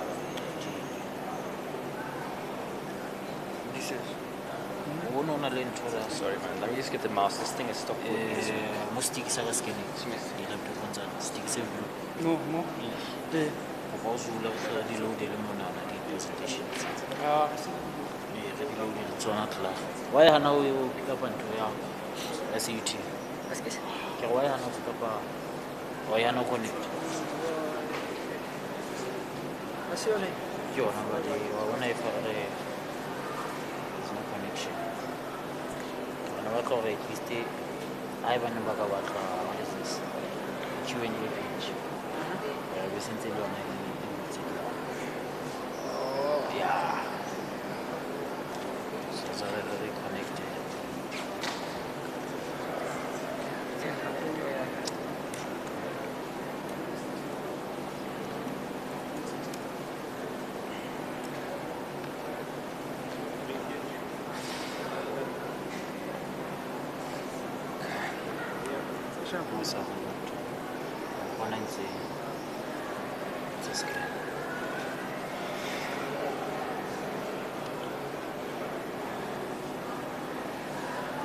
Where ke a kwana ka phone.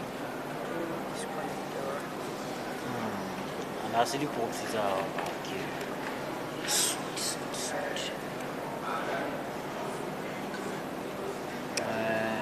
Eh, nale. Kana link e le re.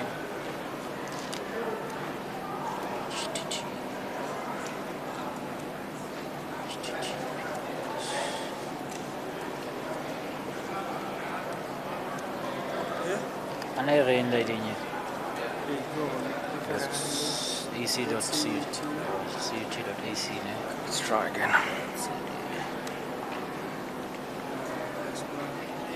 No, total interconnecting. We get the social links. Yeah, no, it's not.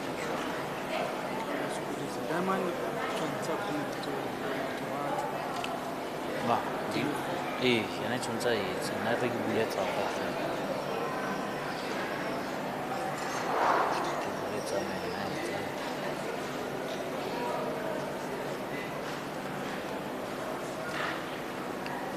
go copy ke eng ka ntho eno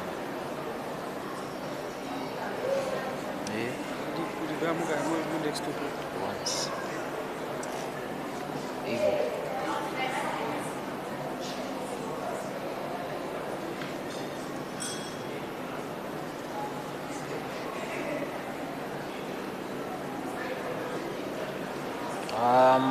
You are going to present on this, ne? No, It's not you. Mine. Okay. No, I actually no. It's just this thing's not working. Ke tla share because I gana no. Mara still ba re bele la tlala le ka da. Mara here laptop na ke project site. Perfect. Why? You dula here again. Ye ke yone. If for network ya mara at least ya pick up the HDMI. No, it's not working. No HDMI My network I don't know how to log in. Eh, ke bona be o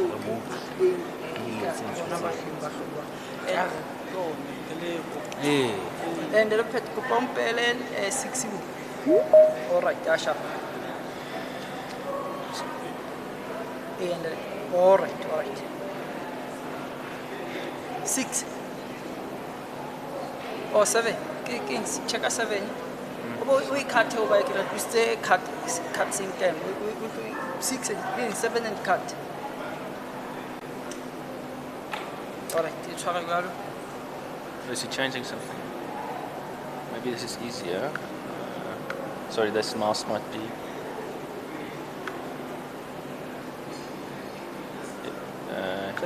Just Okay.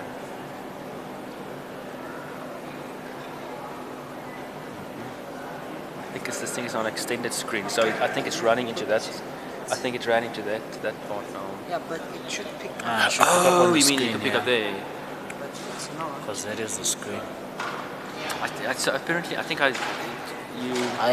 extended is maybe the wrong setting. I think I need to use a different setting because I think extended is now. But it's Either supposed way. to pick up now. Like we're supposed to. Oh, you see pick it up there. the Mouse mouse at least, side. yeah. I see. That's the HDMI. If we take it out,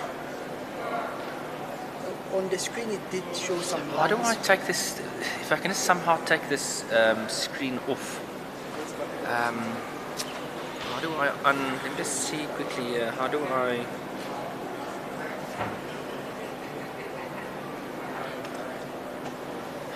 Is this a way to in the moment. I think not use extended screen. I think I need to just use a mirror screen or something like that. Can I get the presentation on here because everyone's coming in? We're starting at 10 tonight. So just while you guys sort this out, then I okay. can at least have a backup just in case. Yeah, okay, it's on my. Let me quickly get it. It's on. This is now. Yeah, here's sorted out, I think. No, I don't think it's going to work. That's the problem.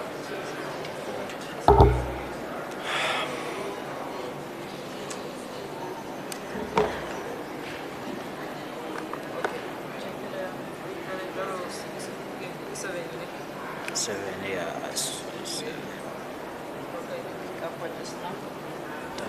Tangos. There we go. Yeah, I can say oh, yeah,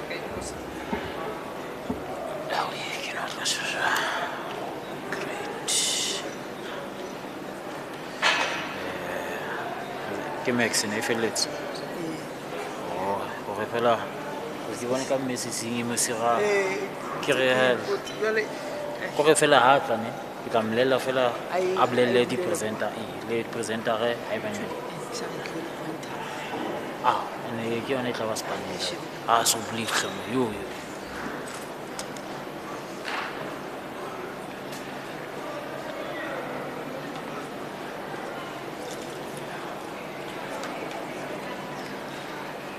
Don't go. One.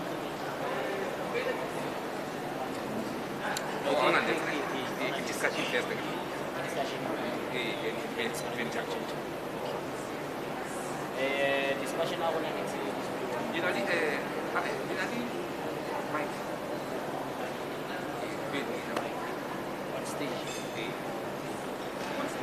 What stage?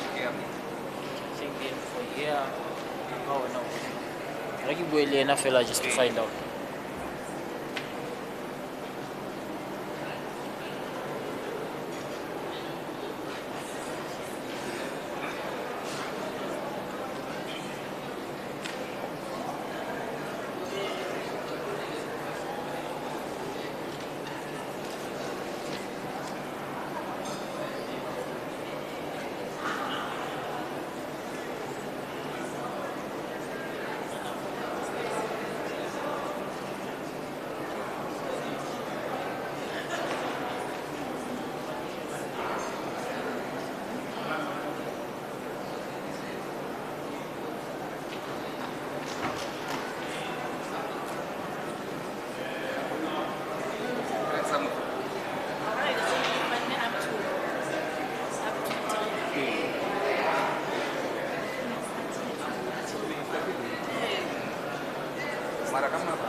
open for me. Oh dear, which one is it? Which one is it?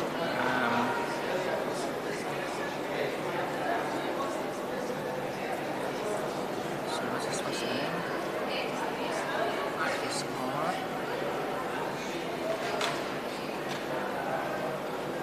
What is the difference? Okay, let me just see this one.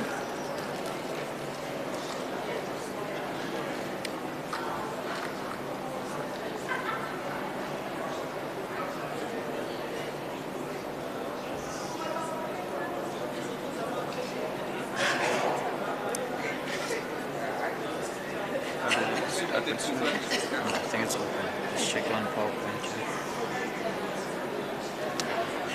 Oh, no, but you spread the small.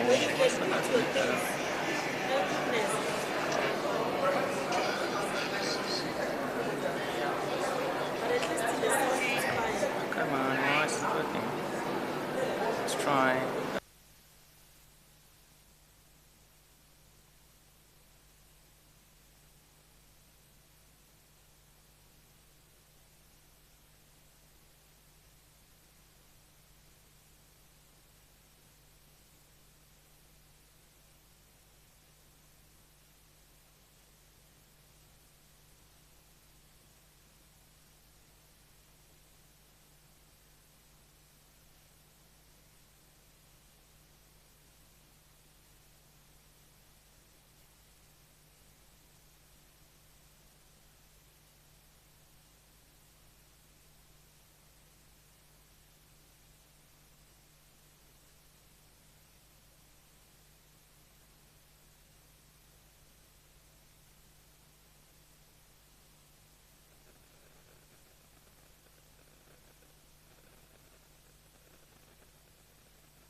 Thank you, ladies and gentlemen. I am going to hand over to the moderator, Mr. Ngoma, to facilitate the panel discussion. Thank you.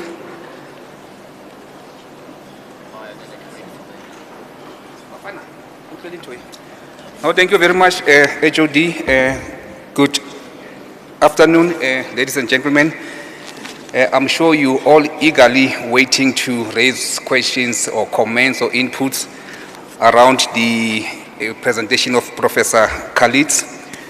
But how are we going to approach this? We will first have some discussions around the COE, the fiscal and economic implication of this ballooning public wage bill. Then we'll allow our panelists to respond to the questions. Then we'll give over to our wonderful audience to raise your issues also, or your inputs, or your questions, and so forth. So, colleagues, in terms of the panel, I think for the sake of brevity, to save time, I'm not going to talk about the issues of the introduction of the panel members. We have already done that. And our role today is just to thoroughly discuss the economic and fiscal implication of the growing public sector wage bill in South Africa, and maybe come up with strategies in terms of how do we deal with this issue going forward. We do not have all the answers, hence we're raising this question with you, colleagues. I'm sure amongst you there are people who can assist us in terms of dealing with this issue. So we have Ntateli Bone quickly from Provincial Treasury, Me Amu from National Treasury, Ndate Emil, our economist from Standard Bank, our HOD, Mercy Singh, Professor Khalid from Stellenbosch University, and me, Masifo Chabalala, our HOD for Police, Road and Transport. So I'm in a better position today, HOD, because I'm the one who's kind of facilitating here, so I'll be raising some questions, maybe touching on the presentation that was made by Prof. Khalid. So maybe for starters, can you allow me to start off maybe with Ntateli Bone, just as a kind of a background, Ntateli Bone, just to give us your budget, your provincial budget, maybe just in terms of economic classifications. No Prof raised a lot of issues, the issue of budget cuts on COE, goods and services, investment on infrastructure. Can you just give us that brief? Where are we as a province? I wish we can get the roaming mic, colleagues, so that I can be seated.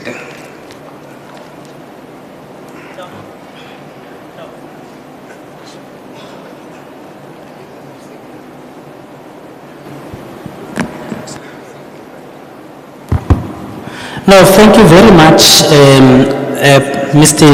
Ngoma. We really appreciate the presentation that has been delivered by the Prof. Now, just to quickly give a brief budget for the province, as MEC has alluded, our Free State provincial budget accounts for about 40 billion. Now, from the 40 billion, the Free State province spent 25 billion on compensation of. So that 25 billion, it basically accounts to 62% of the total provincial budget. Now, we also spend roughly 7 billion on goods and services. Now, I need to also indicate that embedded in the goods and services, there's also budget relating to maintenance. Now, if I can also go down in terms of the investment, we also have about 4.5 billion that has been set aside for the provincial infrastructure, which is mainly used to deal with the investment in the province. So more or less, that is our budget. Maybe in terms of the numbers, we have about 64,000 employees in the Free State provincial government. Thank you very much. No, thank you, Ntateli Bone. I'm trying to get a context of our question here. Maybe before we get to the crux of the matter here, I will also want to maybe just to ask Prof to just briefly indicate to us the link between economic growth and this rising wage bill. There is a perception out there that we're spending too much as provinces or as national government in terms of COE. So I'm not sure what is the norm in terms of the numbers, the proportion of our total budget. Free State, we're spending 62%. You have, if you were to look across the 9 provinces, there is one province that is spending 55%. There's one that is spending 69%. So we are sitting there at 62%, which is about 9 to 10% of our provincial GDP. So if you can just indicate to us, Prof, the link between growth and this increasing wage bill. In essence, what I'm asking Prof to briefly tell us about is the fiscal and economic implication of this growing wage bill on South Africa, specifically our Free State province. Thank you, Prof. I'll come to you, Prof. I'll come to you. Just to repeat the link between growth and this increasing wage bill. What is the increasing wage bill? What is the implication? Thank you. You see, the increasing wage bill depends, it's the outcome of a number of things. In fact, I wouldn't target the wage bill without looking at the underlying services that give rise to employment in the public service. That should be prioritized in the first place. And the fact is that the spectrum of services which you can offer citizens as a government when the economy grows at 6 and 7% is totally different when the economy grows negative or grows at 1 or 2%. And that is where your debt starts increasing because you also do not get the revenue if the economy grows at 1 or 2%. That applies for the country as a whole, and it applies for every provinces as well, where their revenue depends on the income of people in the first place. So for me, the first thing is, therefore, you have to take tough decisions for which you need leadership from the top. Top in the government, top in the province. Which services can we no longer afford? That question is not asked. It's only when you ask that question and you get to the point where you say, well, we have now an idea maybe of the optimal expenditure GDP level. What is the optimal service GDP level, if I can use that word? So that is the starting point.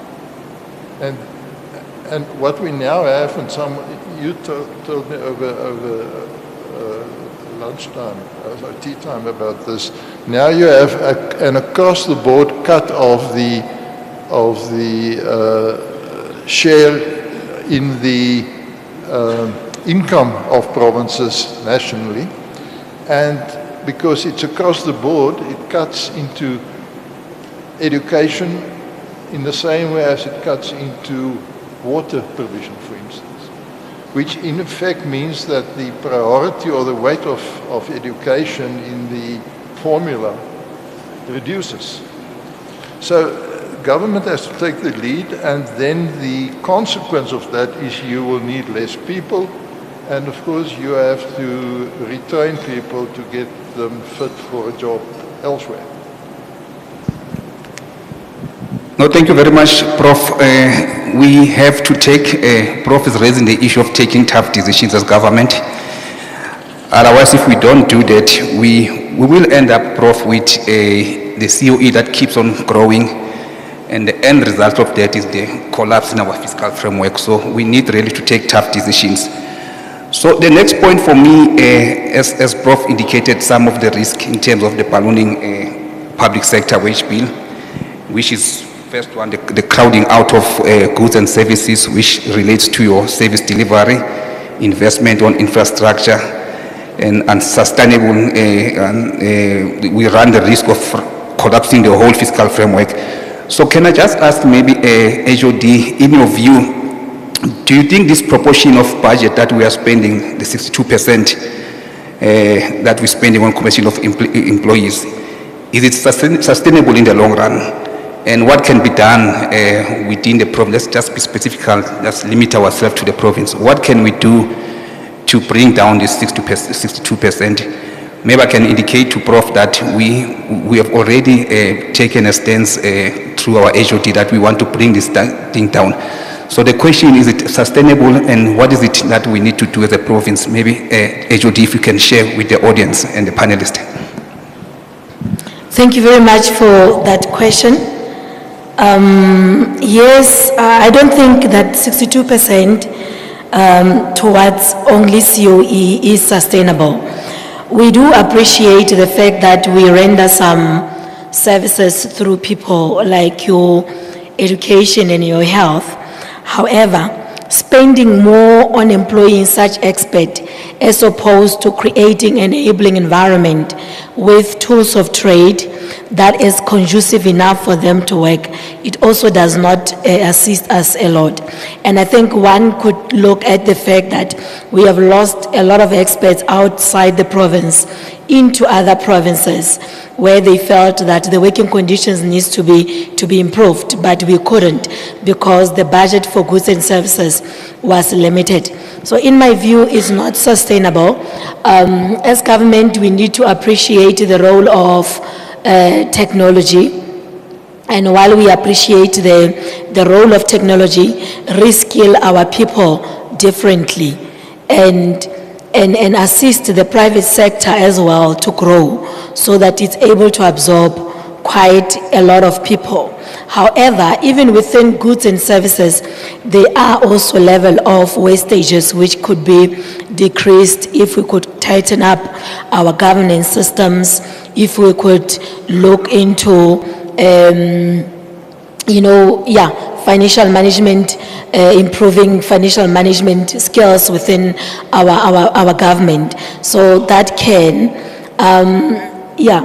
because it's even worse, when you go to the municipalities, you find that the COE budget grows even much bigger, such that they can't even afford to sustain that wage bill itself, talking less about finding the tools of trade for the people that we are employing and putting into the system. So private sector also needs to grow and needs to create a conducive environment so that government gets to share the load of work with them. However, but there's a lot that we can also look at, and I think there was a research that was done by Public Service Commission where it was saying it looks like government we top heavy and we should look into rationalizing. We might be having too many ministries and departments than we need, and perhaps we need to rationalize and shrink them a little bit, because when you go to lower levels, one normally finds that people are constrained in terms of the work. However, at the top, we are a little bit top heavy, and rationalizing might be what can open up the space. For an example, if it was possible for us to collapse 3 ministries and make them one, instead of having, for example, 3 CFOs, we've got only 1. 3 heads of departments, we've got only 1. As a result, we are able to free some of the resources and use them elsewhere. And I think GTech also made some study in terms of the COE around the country. And something that was a little bit unique, I think, for Free State, it was that we have a little bit more on the lower levels and a little bit less on the top levels. And that is why, in comparison to some of the other provinces, we appear to be lower. I still believe that if government, we can make those difficult and tough decisions and start to rationalize, we might free up some resources and also enhance our capacity at lower levels where we find that we are constrained. For example, we all know that we don't have enough traffic officers to can monitor compliance. But again, we also need to appreciate what technology can give us. What if we have those cameras elsewhere and someone monitoring them and working properly, and the system is working, the ecosystem is working efficiently in such a way that once the camera has as an example, identified a non-compliance in terms of the speed, for example, the system will be able to generate that penalty thing, which it can send electronically to the driver or the owner of the vehicle as well. So we need to look at those things. But however, we do appreciate that, and in some pockets, our public officials are quite constrained and they're handling more than they should. Like some of the teachers, where you find that the number of learners in class, it's outside what national has prescribed to be the norm, you know, the number of traffic officers and so on. But we think once we rationalize, once we take tough decisions, which the Prof has taken about, we can be able to free some of the resources. Thank you. Thank you very much, HOD. So key issues there, skills audit in Modisan, we've been talking about that, and the colleagues from OTP, rationalize, rather than having departments with vacancy rushing to advertise without understanding what they have in their back. So skills audit, rationalization of staff, and the reskilling, I think it's something that we need to do. From the private sector, Emil, can you assist us in terms of, in your own view, the very same question, whether this 62% that we are spending, is it sustainable, and what is that you can advise us to do from the private sector perspective? Cool, thank you for the question. So, I mean, I think, you know, from a private sector perspective, the private sector is very much focused on the bottom line, not only, but particularly. And so the private sector is very set up in a way to make sure that, you know, we're very close to the income streams, we're very close to what we spend on. And these kind of items are assessed on pretty much on a monthly basis to see how we're tracking.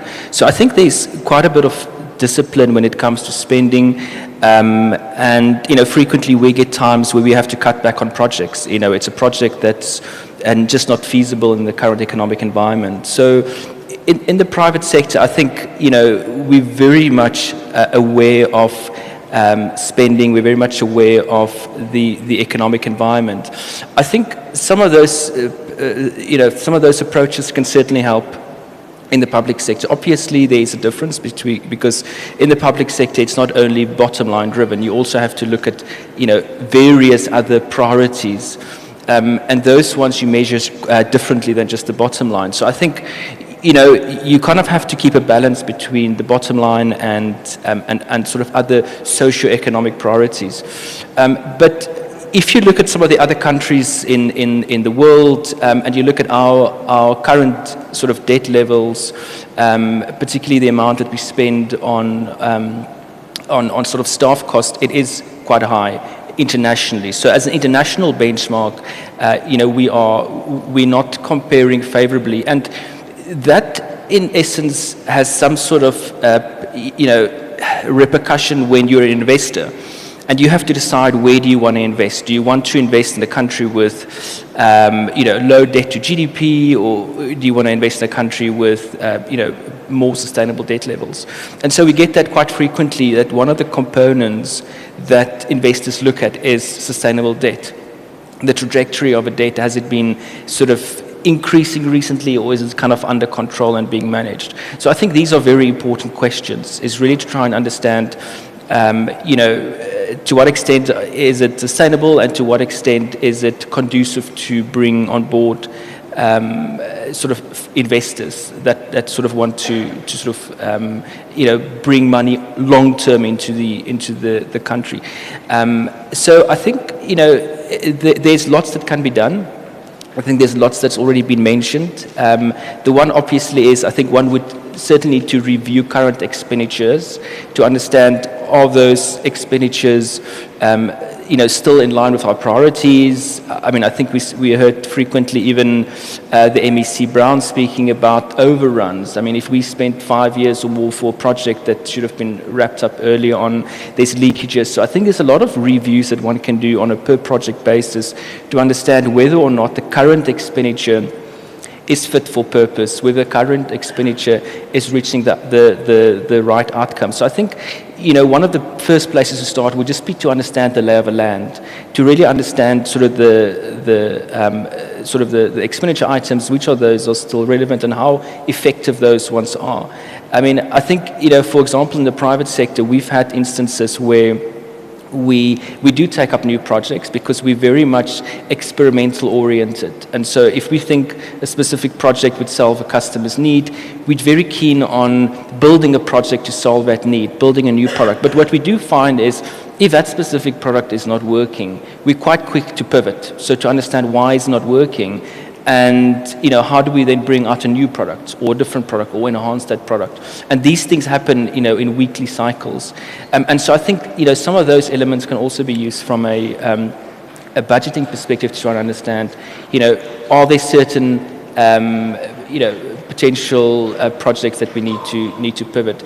And I think one, I think, need to understand the sustainability. I think, it's quite clear that it isn't sustainable over long term because the higher your debt becomes, the higher your interest rates and your interest cost on those debt also becomes. And eventually, it's kind of like a cycle where the high interest cost also means eventually you've got more debt that you have to pay off.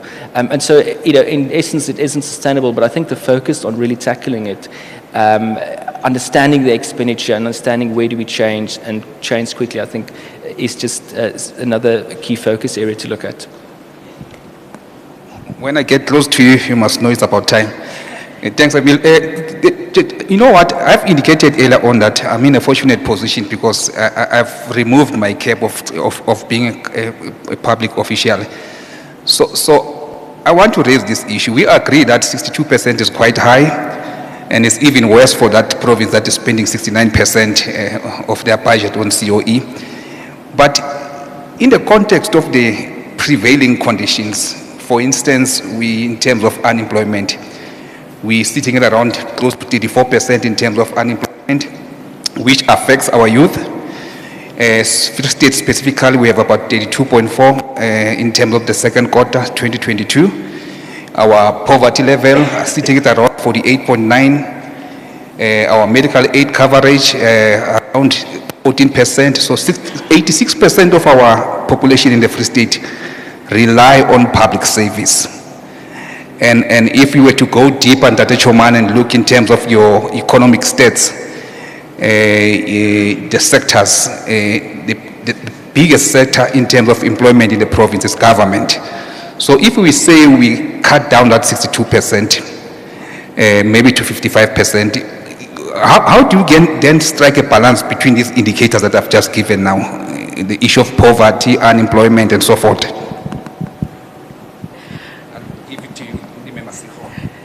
I'm not sure why I'm getting the most difficult question.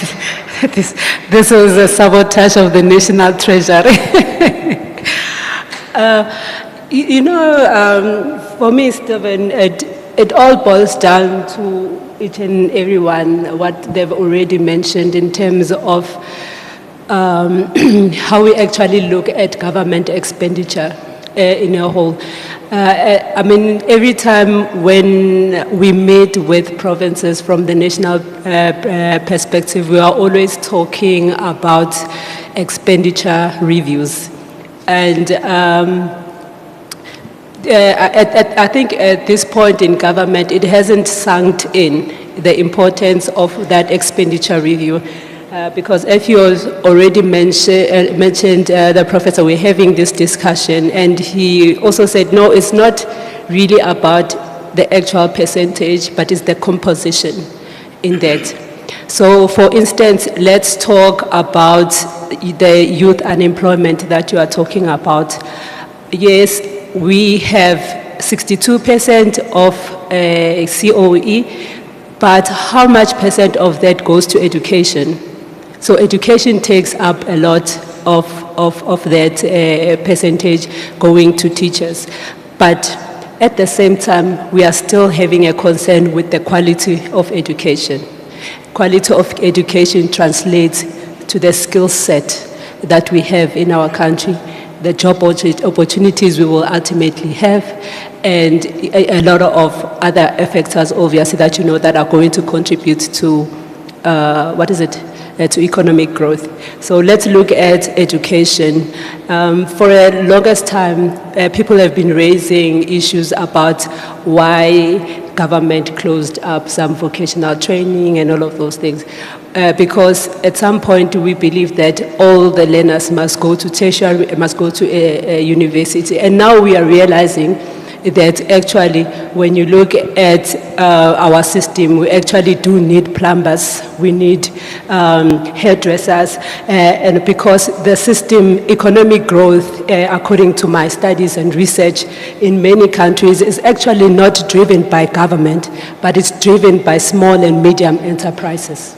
So you see so we could be spending that 62%, but in a more effective manner where, for instance, our education, we provide necessary tools, robotics, the right curriculum, providing the right teachers, and reaching the poorest of the poorest in terms of learning, so that we can be able to address the poverty, the unemployment, all of these things that basically, in my view, comes all of them from that aspect. I think I'll just keep it there for now. Yeah, thanks. Very insightful response, yet you complaining. Prof, I'm coming to you, ma'am. Just to add something, I think there are three things that one has to look at when considering the cost of employment. It's the number of people, the salaries, and the productivity. Now, if you look at what happened over the past few years, the real increase in wages compared to the deteriorating services that everybody think is coming from government departments, that kind of scenario will never survive in the private sector, because you won't get increases in your salaries if your productivity falls. And deteriorating services, in my view, is a sign of reduced productivity or falling productivity.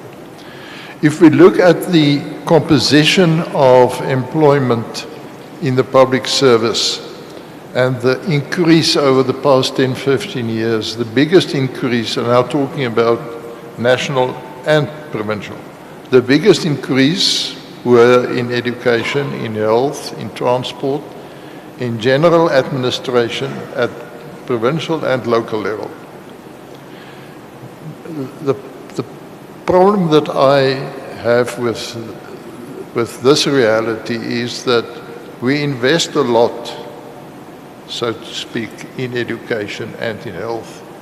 But when we look at the outcome, South Africa is performing poorer than a number of African countries that are much poorer than South Africa, which for me is another indication that the performance is not what the salary and the wages expect to be there. So coming back to what one has to do, I think even if we reduce the numbers, there are still people of whom the performance could be improved. They will remain there for the next 10 or 15 years. What do we do? So, and when you look at education, it's not the number of people getting through senior matric, grade 12.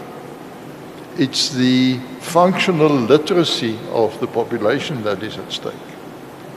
And even in America, the functional literacy of people that went through the school system is not what it used to be. So there are a lot of deep-seated problems in the nature of services and the quality of services that need to be addressed alongside with this. Otherwise, you know, if we continue just throwing more money at the same thing, nothing will change. Thank you, Prof. Key words for me there. There's a question around productivity in the public sector. It's an elephant in the room that we need to deal with. I know public servants don't want to talk about that, but it's an issue that is raised in so many forums that we kind of far from the norm of the issue of productivity as public servant. Member Sticho, can you maybe give us your view in terms of that question of sustainability, 62%, and also earlier on you raised the issue about gender mainstreaming, the issue of gender mainstreaming in our budget process, and if you look at all the indicators in terms of the issues that are affecting, let me just bring it down to women. If you look at the unemployment rate, it affects women quite heavily. You look at even on the side of how we spend our budgets, there's not much that goes to women. It's mainly your companies owned by men. So even in government, if you were to look in terms of numbers, women are not prominent in terms of employment. So as you respond in terms of your sustainability and the need, we agree that we need to cut down in terms of the 62%, and just think about the impact on women and your issue about gender mainstreaming in the whole budget process. Thank you. Thank you, moderator. I'm tempted to say I second my fellow panelists. Let me first start off by drawing from the messaging, the key messaging coming from Emeritus Prof. Kalis. I think his presentation mainly tells us that the economy of the country is not growing. That presents a critical challenge for the country in terms of the wage bill. That simply says that 62% spent on the wage bill is not sustainable. Allow me as well to draw from the academic work done by Cameroon and Tapscott around the subject of public sector wage bill. Their diagnosis is that it is not the size of the public service that is the main problem, but affordability. And I think we've learned from our political leadership, Treasury, National Treasury leading the debates around this. The minister is always working together with the Minister of DPSA that government cannot afford the wage bill. The two scholars are recommending that there should be greater accountability and efficiency.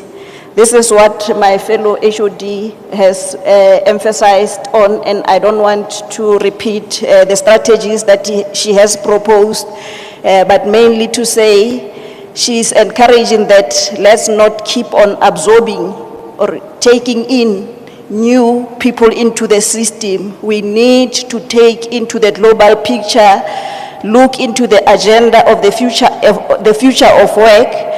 What are other methods of delivering services with less resources? They also encouraging government to work with unions to drive the reform on programs that we need to implement to reduce the public sector wage bill, which I believe is what government is already doing. We are seeing the work that is being done by the DPSA through the Public Administration Management Bill that started last year, 2021, that I will challenge fellow researchers to go and read more about what it says we must do as government as well to do things differently.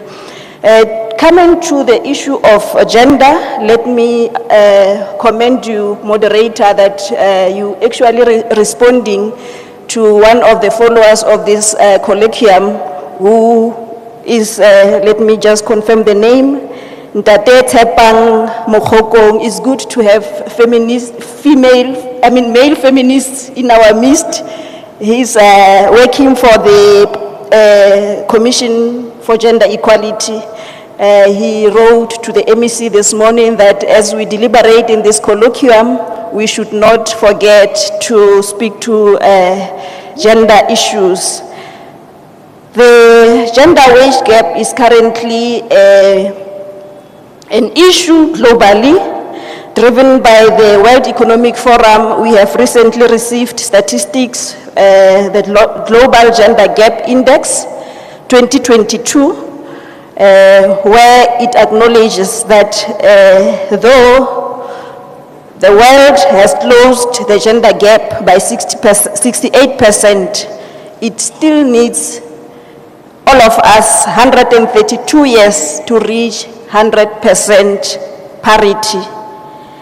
And how we are doing, South Africa as a country against the globe, the report indicates that we are ranked number 20 out of 146 countries. This simply means, moderator, that as we deliberate around reforms on the public sector wage bill, we need to make sure that a wage bill must have a gender perspective in it, because without it, it will be incomplete. I thank you. No, thank you very much. Someone will assist me in terms of time. We were allocated 35 minutes. Just the last one from which will be responded. Maybe colleagues, you can already indicate in terms of already yourself for your comments, inputs and questions. Just one issue, Prof, in terms of your recommendation. We're opening up now also, colleagues, for the presentation of Prof. Khalid. You know, we agree with your recommendations. You've indicated the issue of natural attrition. You've indicated some of the issues that I'm missing them here. But there's one that we've also raised in our discussions, the issue of policy consideration in terms of reducing the public servants. What we mean by that, if you look at your those that are employed in terms of Correctional Services Act, the prison orders, if you look at your subs and you look at your military sector, it's legislated at the age of 60 they must go.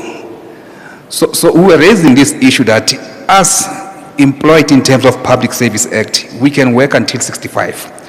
So we are saying, is it not the right time to consider, maybe at the policy level, our politician, to consider reviewing the Public Service Act so that at 60 you are obligated to go in terms of the legislation? What is your view in that, Prof? About retirement age. Yeah. The longer you can work, the better.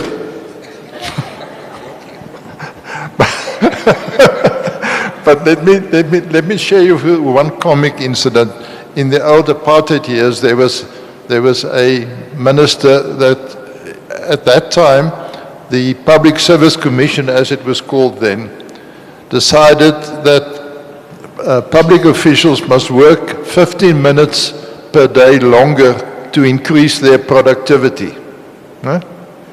As if that will increase that. But anyway, so this minister said he has now got a problem, because his staff asks him, this 15 minutes a day that you have to work longer, can they do that in working hours? Or do they have to work extra working hours? No, thank you very much, Prof. Are there any questions, inputs, comments from the, I can see Ntate Mola and Ntate Polwana. Any other hand? My colleague there. Where's the Bafana? You can start Ntate Polwana Mola. While you're moving towards Ntate Polwana, there's a research, research or presentation given by Ntate Bone. I will want to hear your comment on that one, given by done by, presented by GTEC, which concluded that it's not the issue of salary increases. It's not really about the warm bodies increasing. It is over the years, it was as a result of salary increases that were above inflation. So if you were to look at the numbers, the increase was marginal. I think they said about 17% over the last 15, 20 years. But in terms of monetary, your rents and cents, it was almost double. So which confirms that the issue of public servants getting salary increases at above inflation contributed quite heavily in terms of where we are today. Maybe you can think about that, and we'll come back to it just for your comment. Ndate Polwane? Oh, thank you, Program Director. All protocol observed. Firstly, let me just appreciate the presentation that was done by Prof. I think it was the eye-opening for the public officials. I have only two questions, Program Director, directed to Prof. One relates to the wage bill. Now, my question is, yes, indeed, all people are talking about cutting the wage bill. All the researches that have been done, they also articulated the same thing. But my problem is, or what I would like to get from your research is, at which level should we cut the wage bill? For an example, we know that the Department of Education, the Department of Health, they constitute a lot in terms of the percentages of the wage bill. And if you look in terms of their service that they are providing essential services to the public. Now, if we were to cut the wage bill, which strategies are we going to use to cut the wage bill? Or what basically your research is actually focusing on? Do we have to cut also on the high-level post? What about them? Because it seems as if the focus is only at the lower level, which is very problematic to me. We also need to consider in terms of what is the percentage in terms of the people who are working at the high level constitute. The very interesting to me, which I now move to the second question, was the issue of SOE's funding. Yes, indeed. There should be a cut in terms of how we fund the SOE. But the question is, for an example, we have the SOE that are generating their own revenue, and we also have all those that are also depending on the funding from the government so that they can operate. How do we differentiate the two? What is the study saying? For an example, in our province, the FTC generates their own revenue, and they also fund their employees. But if you look in terms of the gambling is funded by the government to operate. Now, if we were to cut, what will be the implication with regard to those two? Thank you very much. I was moving closer to you now, Sid.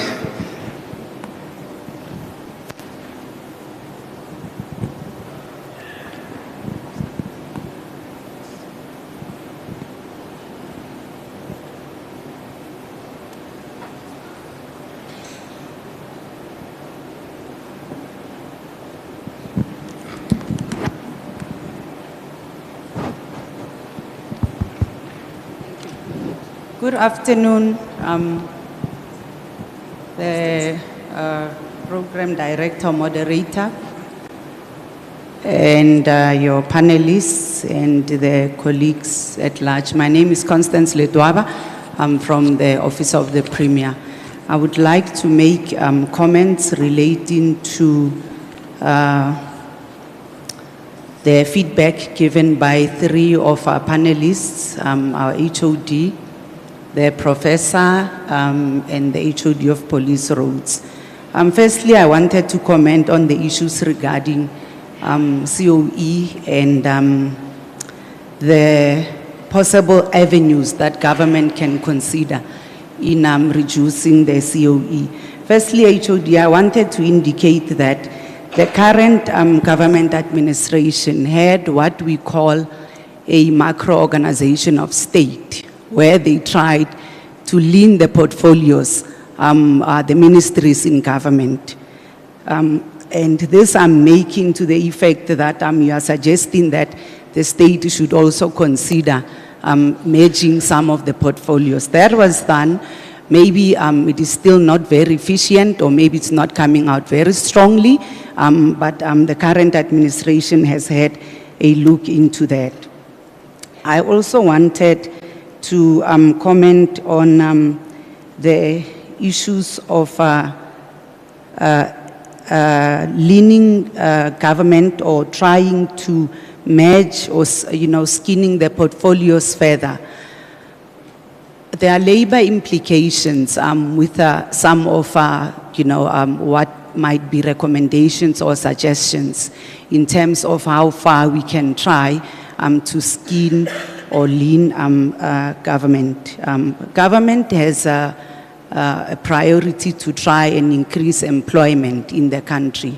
And there are also strategies, that we are recommending, whether by government or by the private sector, but I'm just worried that, when we keep on saying, a kind of a simple way of trying to reduce COE is to try and lay people off. So, by insinuation, did some of the panelists say that? But when we are saying COE is bloated, to a layman, it sounds like one of the recommendations is that people should be laid off. I also wanted to comment on the HOD, on your comment when you said the Public Service Commission said the top structure, so what we call the macro levels of government in senior management are the areas that are bloated. Probably that might be true. I'm not really so sure, but I think in trying to consider some aspects of reducing COE is how innovative are we, as government in trying to put the leaders in place. I also wanted to comment on the area, I think it's the facilitator that was talking about productivity in the public service. Probably we are feeling that the SMS cohort is too much, and when you really compare that with the outcomes of the services and the priority areas that government has to deliver on, we are not really getting much of results there. I just want to, lastly, Mr. Ngoe, I really had a lot of comments, quite honestly, but I want to be mindful that I'm not a panelist, and we want to try and move forward. My last comment is that probably in trying to consider, reducing the COE or leaning government, I seem to struggle with the access of the kinds of employment that government is currently putting in place. There is long-term employment, and normally with that, government recruits people officially. But there seems to be some open tap in terms of temporary workforce that is really coming in. And I think in your consideration, you must try and really balance the two. I think the definition of temporary employment or short-term employment is not really implemented in the manner that it should, and that really affects the issues that relates to COE. Thank you. Thank you very much, Mayor Constance. Any takers in terms of what has been raised, all the issues that has been raised, HOD? Thank you very much, Facilitator. Let me correct this. I didn't hear any of the speakers talking about laying people off. We didn't use that word at all. However, there are ways of reducing your wage bill. One of it is that people leave an employment either by choice or by natural attrition. And when the position has become vacant, you must just not fill it because it exists. You need to sit back as a leader and say, do I really need to fill this position? Or can I still render this service using alternative means, which might be the technology? So a research has been done by GTech that shows on average the number of years which public servants are. And most of them will be within your 50, 55. So as and when they exit the system, don't just feel because the position exists, but sit back and say, whether do you still need this position or can you obtain a service through other means? And I think Prof talked about productivity to say, does the productivity on the ground speak to what we are investing on? I think Emil also talked about us being expenditure sensitive. So when we do performance management, are we becoming realistic or are we shying away from having critical conversations in terms of are we getting what we are supposed to?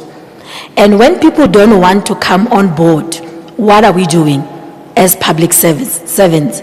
But I don't think there is anyone in this group, not the MEC, not any of the panelists, who have ever said people must be laid off. So I want that to come out very strong and very clear.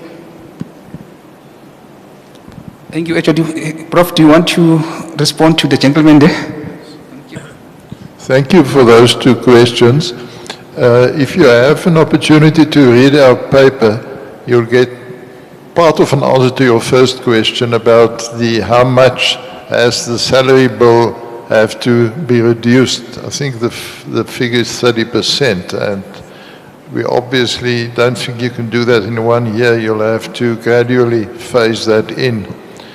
But that was under certain assumptions about the growth in the economy, the inflation rate, the interest rate, and so on and so forth. And given the model that we fitted, so it was a very accurate, precisely specified way of getting to that figure as a kind of indication of what we are talking about. I know in practice it's a difficult thing, as we've just heard from the previous discussion. I don't think one must rule out layoffs, frankly. It may not be politically correct term to use, but the only sector in our economy that did not lay off people during the past COVID period was the public sector. And they get their money from legislation of taxation as opposed to the private sector that have to work for their money in that sense. They earn the money by having to sell something. We've heard from Emil where they stop things when they realize they can't sell it anymore. So it's a totally different environment, but I don't think one can rule that out. I want to quote one example where teachers in South Africa, as with many other countries, they were tested in order to establish their ability to pass certain exam papers. And we heard and we read in the newspapers that there were South African teachers, primary teachers, that couldn't pass the tests that they set for their students. Now, I am in the same position. I will also fail the tests that I put for my students, but I'm fortunately retired now, so they can't do anything to me anymore. But, that's the kind of incapabilities which we cannot have in the system. Sorry, just about the state-owned enterprises, that's a very interesting question. If you look at public finance, or the government's finances, there's the running cost, and then there's the capital side of things. If you think in terms of a balance sheet. You have assets and liabilities. Let's say, for argument's sake, we only have one asset, which is Eskom, and that, in order to get Eskom going, there was initial investment in that.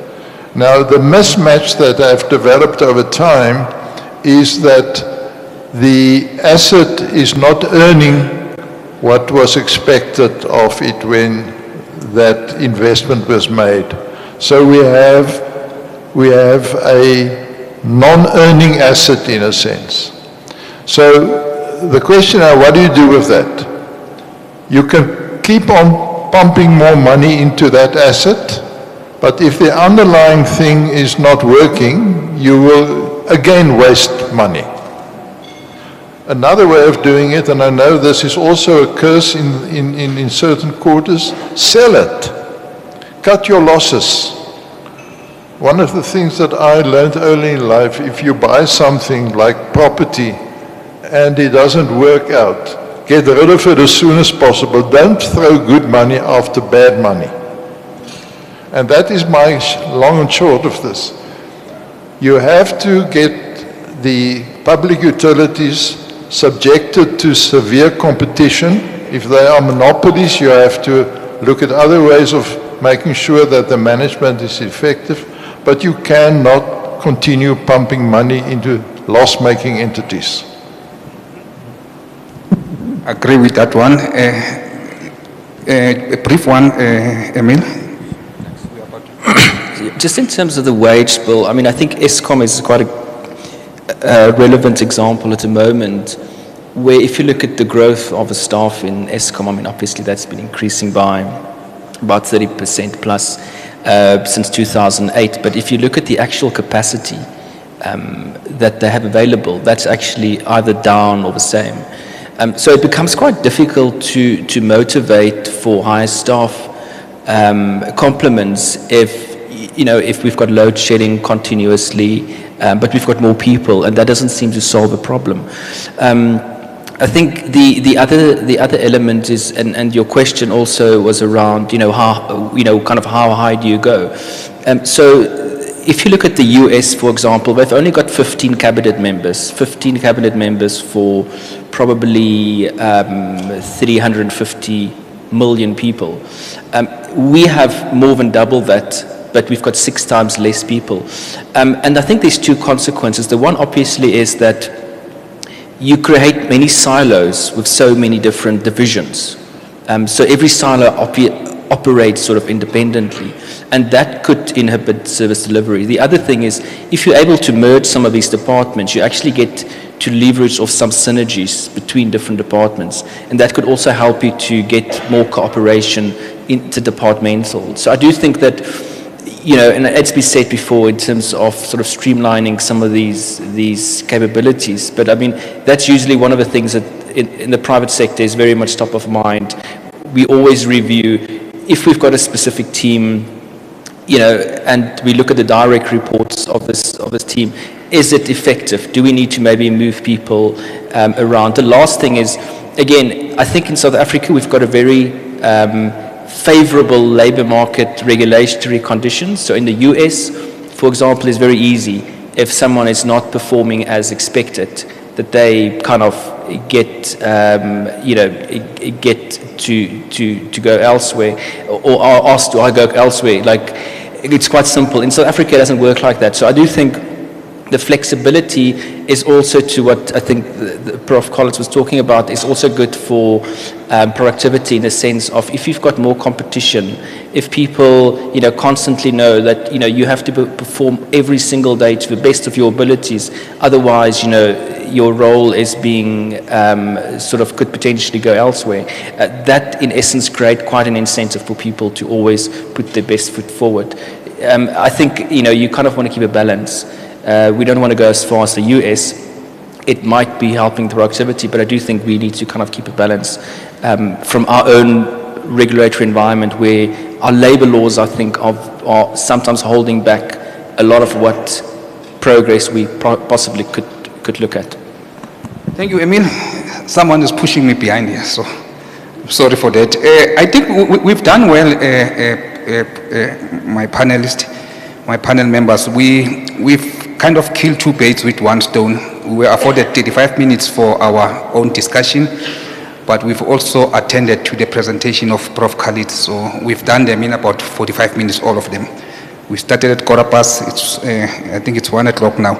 So maybe let me take this, is there any other issue that you want to raise, colleagues, before I close? Very brief, please. If it was 20 years back, I would have jumped here, so I can't do that now.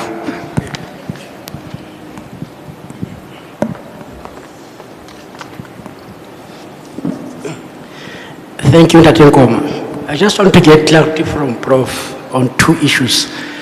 He's saying SOEs are financially struggling, and he recommends that we should go the route of privatizing. I just want to know, I thought maybe Prof will emphasize the skills we should find in private sector. We must employ that skill into public service. I mean, as it is now, unemployment rate is very, very, very high. I don't think unions will be happy for Prof to say that. So what is the Prof of emphasizing that same skills in private sector, we could deploy them into private sector and SOE? The second one, you are saying productivity in public service is very low. I just want to understand it. We have performance management systems in place. As far as I'm concerned,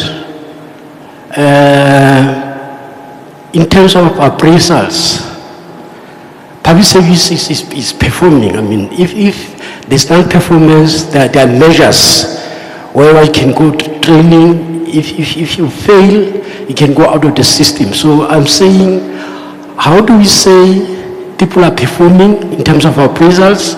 At the same time, you are saying there's low productivity. I just want to understand that.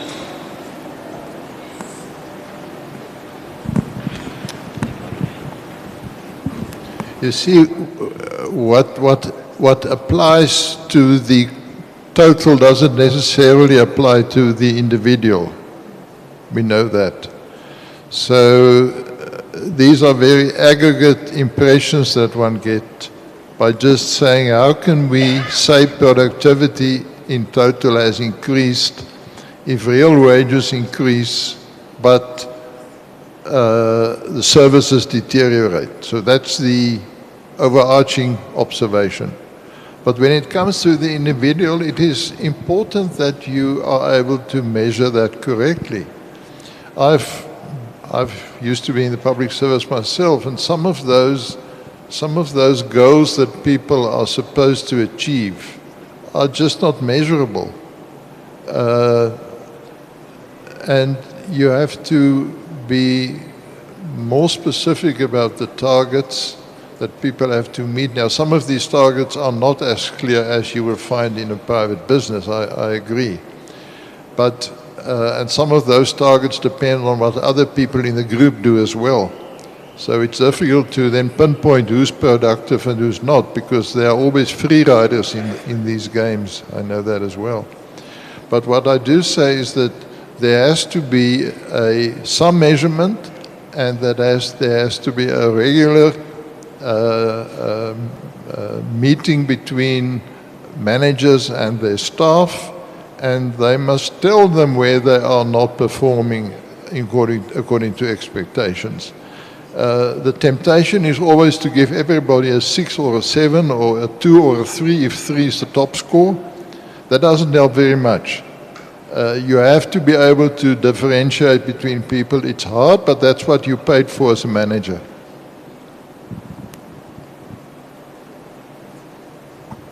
No, thank you, Prof. I'm told there is a platform where if you have any comments, inputs, there is a platform where you can give in your inputs, your comments, your questions. They will still be attended to later on. Ntatlebona, I'm about to close. Are you fine? Can I close?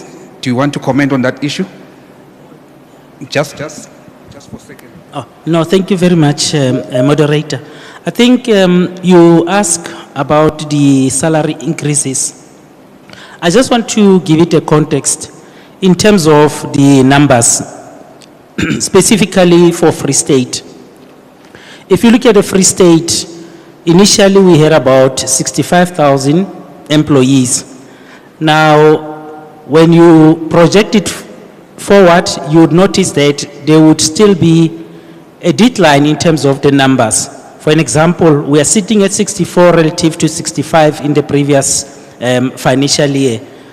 But what is central is that the salary increases, it's mainly aligned or should be slightly above the inflation. So in the main, when you look at our budget, you will notice that the budget continues to increase, but at the very same time, when you look at the numbers are also going down. Now the question is, why is it like that? Purely because of the effect of salary increases that must also be aligned to the cost of living or the inflation. So that is one issue that we have also noticed, that it is also impacting on the increase in terms of the compensation of employees. I just thought I should also talk to that. Thank you, moderator. No, thank you very much. I think one colleague raised the issue of the unions will not be happy. But in doing all this thing, in trying to reduce your compensation of employees within the public sector, you cannot do it alone as government. Obviously, you'll have to engage your key stakeholders. One issue that is being raised here, which I raised earlier on, is that what informed our increase in COE is the salary increase that were above inflation over many years. So to deal with that, you will obviously have to engage your unions so that everyone is on the same page in terms of, do we really want to collapse the whole fiscal framework, or do we want to build it going forward?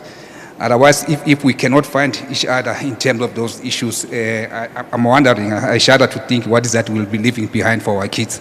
So we need to correct that. So there are very strong issues that came out very strong here. The need to manage our COE, we all agree.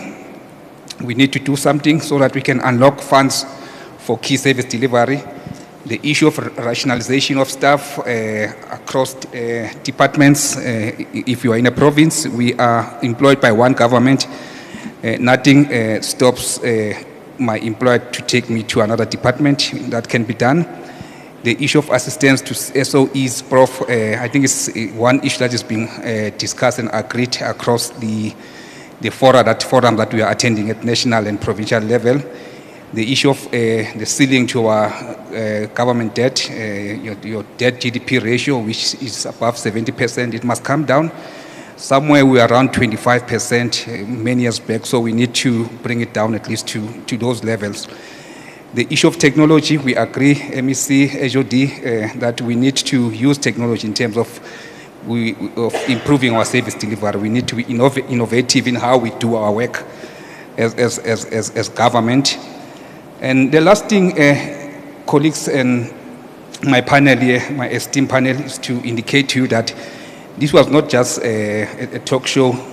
Some of the issues that have been raised here, the recommendations from your presentation, Prof, and other inputs from the colleagues, we're going to take them up to our ESCO budget Lekgotla, which is next month on the 12th of October. And we're also going to process them further during our PM Tech discussions. They may not be implemented immediately, but the fact that they become part of our agenda, it means a lot for us.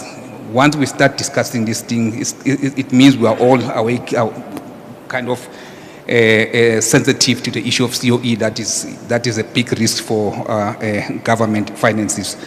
So let me then take the opportunity firstly to thank our esteemed guests, our audience, our colleagues for your inputs and your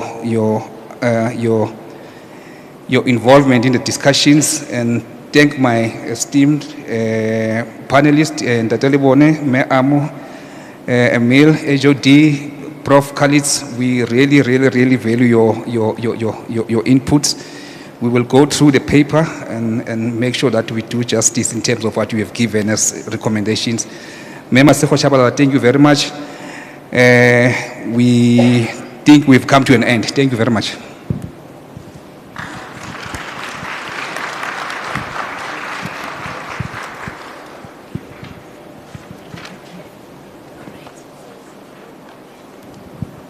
Thank you very much, moderator. And let me thank all the panel members that participated today. Without any waste of time, we are going to, Emil, I'm not sure whether they gave me your biography. I don't think so. Okay.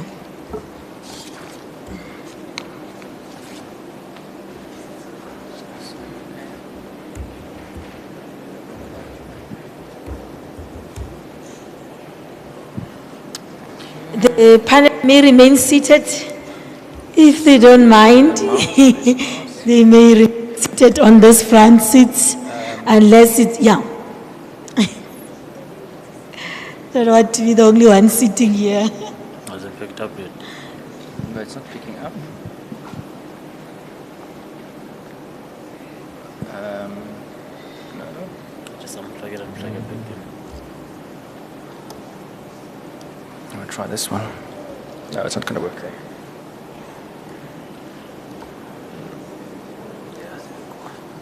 There we go.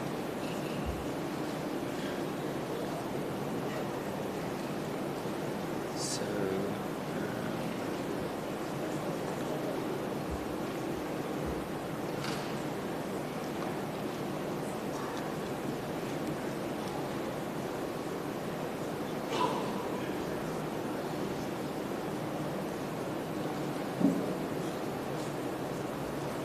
one minute, sorry, it's just quickly uploading. Go.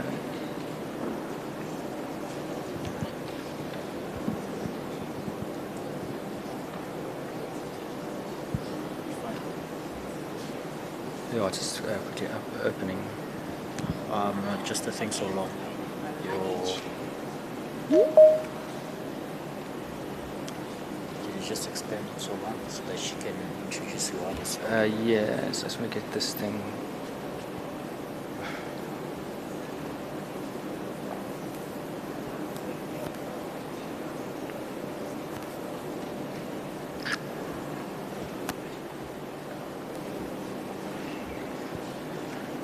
Sorry, it's nearly open. No, just leave this for now. She's going to There we go, introduce you. makes just fine. Perfect.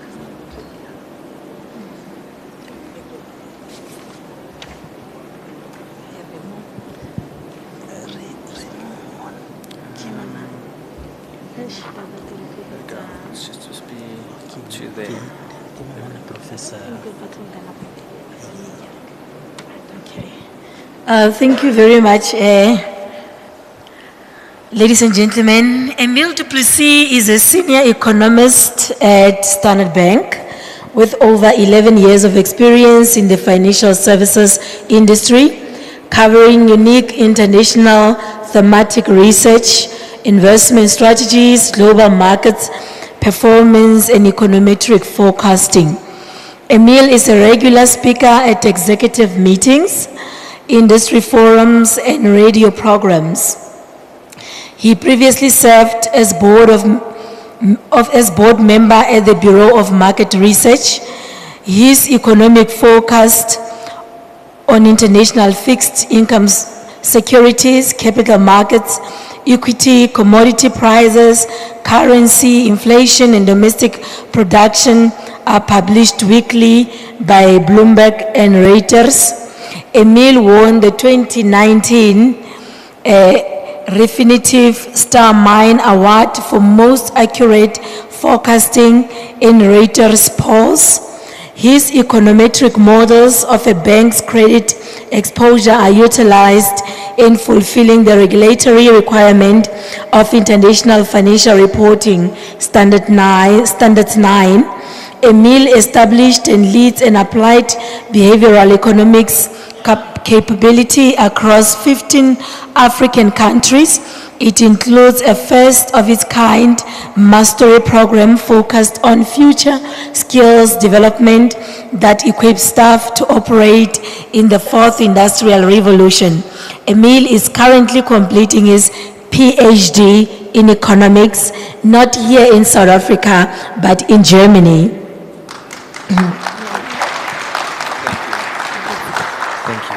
Thank you.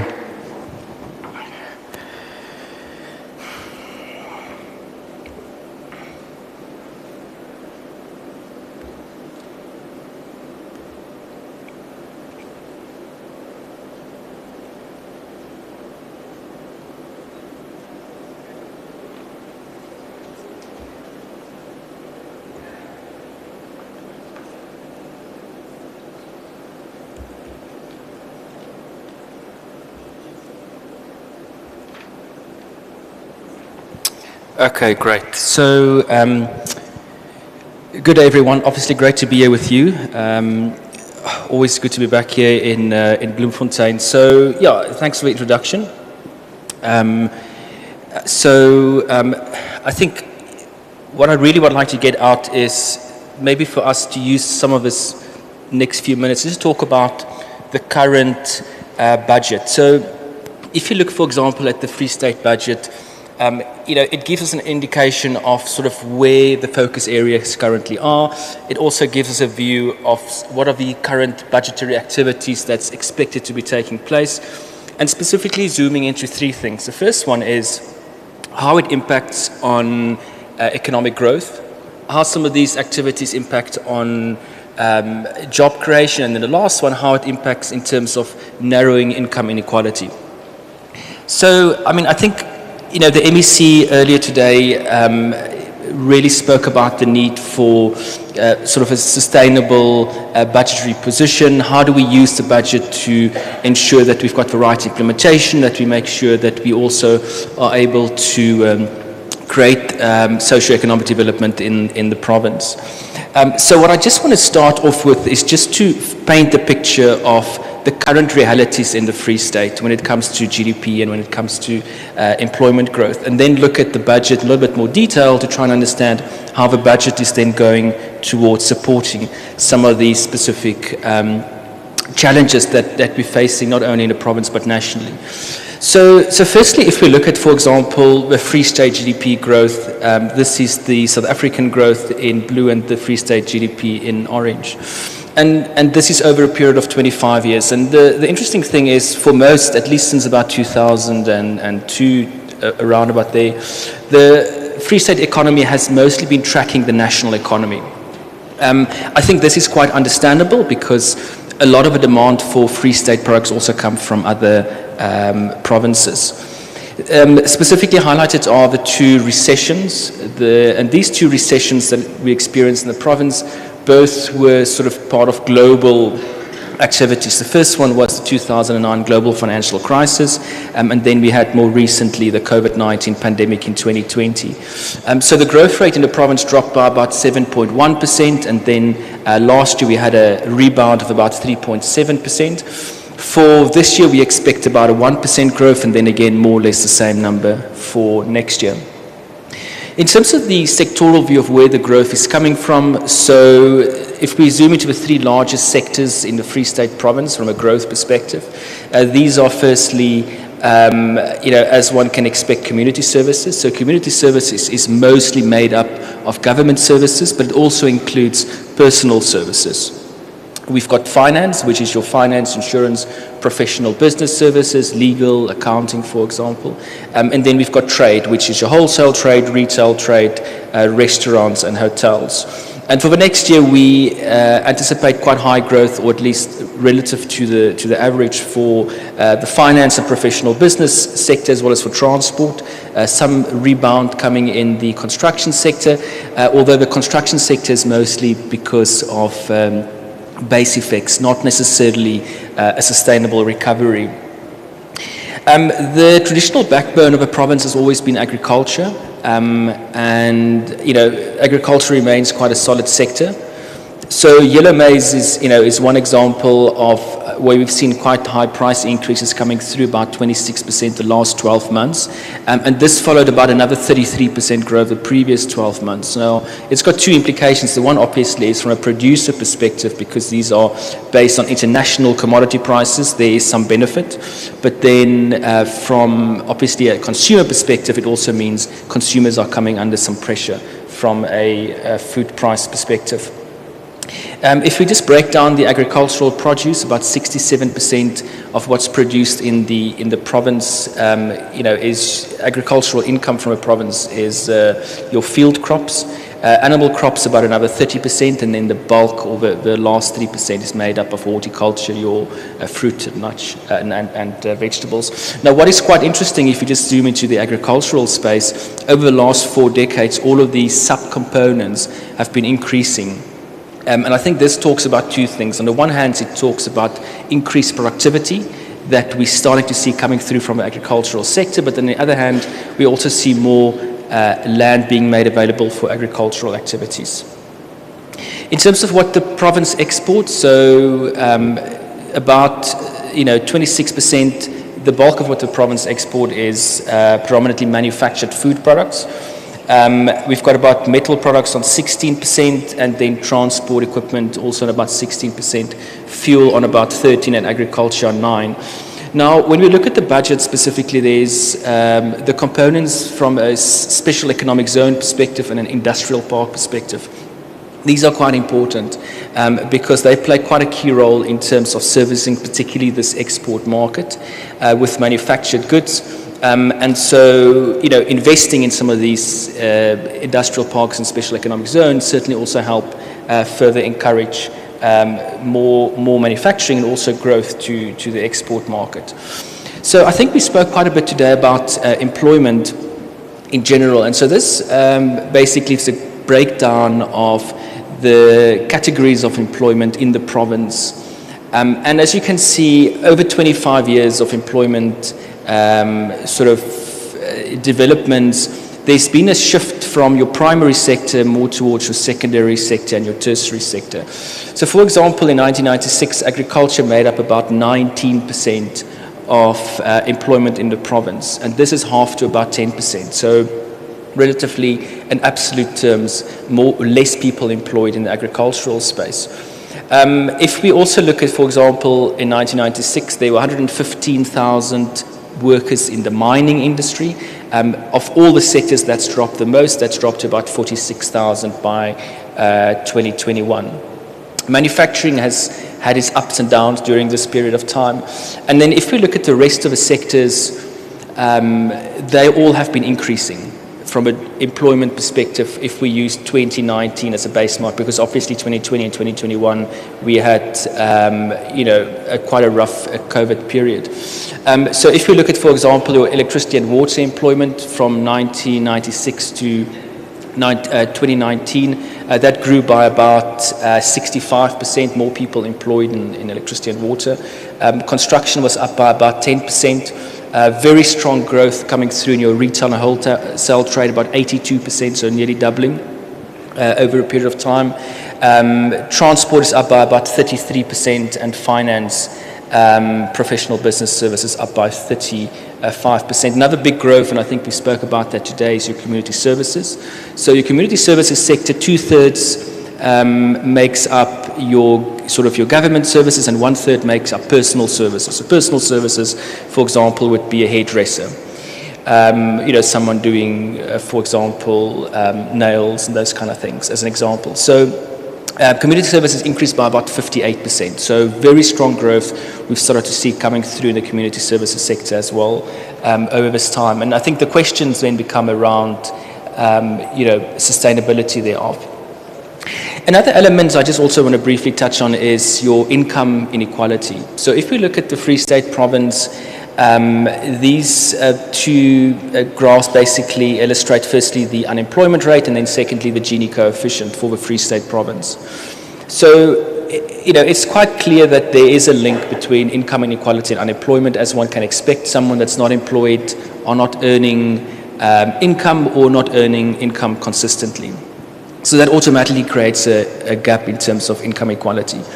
There are also obviously other elements that can influence it, the level of wages, wage growth that some sectors may be receiving, others not. And then, as we've seen also during the pandemic, certain social assistance that you can provide can also kind of help in terms of sort of narrowing the gap. One of the key focus areas, I think, to narrow the income inequality would be to focus on the unemployment and see how do we, get a larger share of the labor force into the economy. Before I move into a budget, just another quick view of some of the consumer inflation in the province. So the consumer inflation at the moment is the highest that it's been since 2009. So that obviously means that there's a lot of pressure being felt by the consumers, and that also means it sometimes becomes more difficult, particularly if we talk about tax-generating activities or income-generating activities, if consumers are under pressure and businesses are under pressure. And the consequence of the high inflation also means we've got high interest rates. So at the moment, the repo rate is on 6.25%. Just before the COVID-19 pandemic, we were on 6.5%. So we've basically returned back to where we were.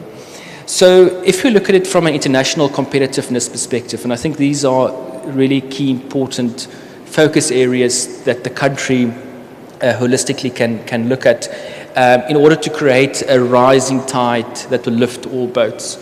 And so if you look at, for example, the category of institutions, there's a number of items under institutions that determine the competitiveness of a specific country relative to others. And here, for example, we fare quite poorly on things like security and policy stability. But on the flip side, we are, for example, number one in the world for budget transparency. So these kind of discussions about the budget, the publications we provide, the communication strategy as it go out to investors, that go out to the general public, is top in the world. So there, I think, from a transparency perspective, we're actually doing very well. We've also got 26 for corporate governance, so that means it's certainly quite strong. 28 for freedom of press, 33 for judicial independence. And I think these are all important, to uphold sort of our democratic principles. If you look at infrastructure, I think one of the things we spoke about was electricity access and sort of consistent, continuous supply of electricity. There we don't fare well at all, as well as rail efficiency. I mean, these are, I think, some of the things that will really help us to sort of improve growth overall. Information and telecommunication technology adoption. So internet subscription is quite low internationally, but where we do quite well, I think we're 10th in the world, is when it comes to cellular subscription. So a lot more people, obviously, with cell phones. And cell phones, particularly with smartphones, they've got all the capabilities now for us to make sure that technology becomes more ubiquitous, it becomes more democratized, so more people can use cell phones, can use technology at sort of the touch of a button, and be able to access material, able to access and learn. Macroeconomic stability is average. I think where we really need to focus also generally is on healthcare. We have very low sort of life expectancy compared to other countries, particularly on the continent. And I think one of the things we spoke about today is also skills development, which also is a major focus area. So if we talk about the budget and how do we allocate the budget, these are certainly some of the key areas to look at. Trade tariffs and complexity of trade tariffs, we really struggle with. I mean, I think there we can simplify things. Where we do quite well is border clearance. We are able to clear quite fast compared to several other countries in the world. And I think we also mentioned worker rights. So worker rights score quite high, which is very positive. Labor market regulations could improve by, encouraging a bit more flexibility. Obviously not just limited to, the one sector or the others, but generally speaking. Where we also do very well is business dynamism. So starting a business is very low, it's very affordable. But the challenge that we have is not starting a business, but more around, it's not the cost of starting a business, but the time it takes to start a business. We are 129th in the world for the time to start a business, which obviously complicates, efforts for individuals who start their own companies. We have above average entrepreneurial culture, and this is fantastic. There's something to leverage off to make sure we use this, entrepreneurial culture in the country to solve problems. And really for us, how do we take those problems and commercialize those problems? So today, I think what I want to do next is just to zoom into specifically some of the key elements of the budget in terms of how the Free State budget is attending to some of these elements when it comes to our international competitiveness. Firstly, I think it's useful just to look at what is the purpose of a budget. So, according to the Budget Analysis Manual from the South African Parliament, the budget reflects the choices that government has to make and the tool it uses to achieve its economic and development goals. And the budget is the most important economic instrument of the government as it reflects the country's socio-economic policy priorities, and by translating these priorities and these political commitments into expenditure. And if you further look at the Constitution entrusts certain functions on certain spheres of government. So national government obviously would look at and have budget for other things like defense and justice, etc. Whereas if you look at the provincial budget, these are typically things like school education, health, social development, housing, agriculture, and provincial roads, and a few others. And then the local government functions include making provision for water, electricity, refuse removal, and municipal roads. And this is quite important because, to some extent, these are more ring-fenced, these are more limited compared to maybe what the national government can do from a budget perspective, from a regulatory perspective. But nonetheless, even through these elements, we're able to go a far way in terms of inducing growth, creating jobs, and also narrowing income inequality. So I just briefly want to paint one more thing, and that's when it comes to income generating activities and it comes to sort of expenditure activities, there are certain things that can impact on sort of these activities. I think we spoke quite a bit today about things like, for example, fiscal discipline, leakages, cost overruns, projects that take very long, having the right skills and so forth. There are other elements as well that can influence, for example, income generating activities. The main one obviously being economic growth. We've had the pandemic, which negatively impacted in terms of income generating activities, but economic growth also plays a big role, and that's why the focus on economic growth is so important, because we can focus a lot on what the government spends, but we also need to understand that the government earns income from certain activities, and these activities we also need to focus on and support these activities, and various other elements.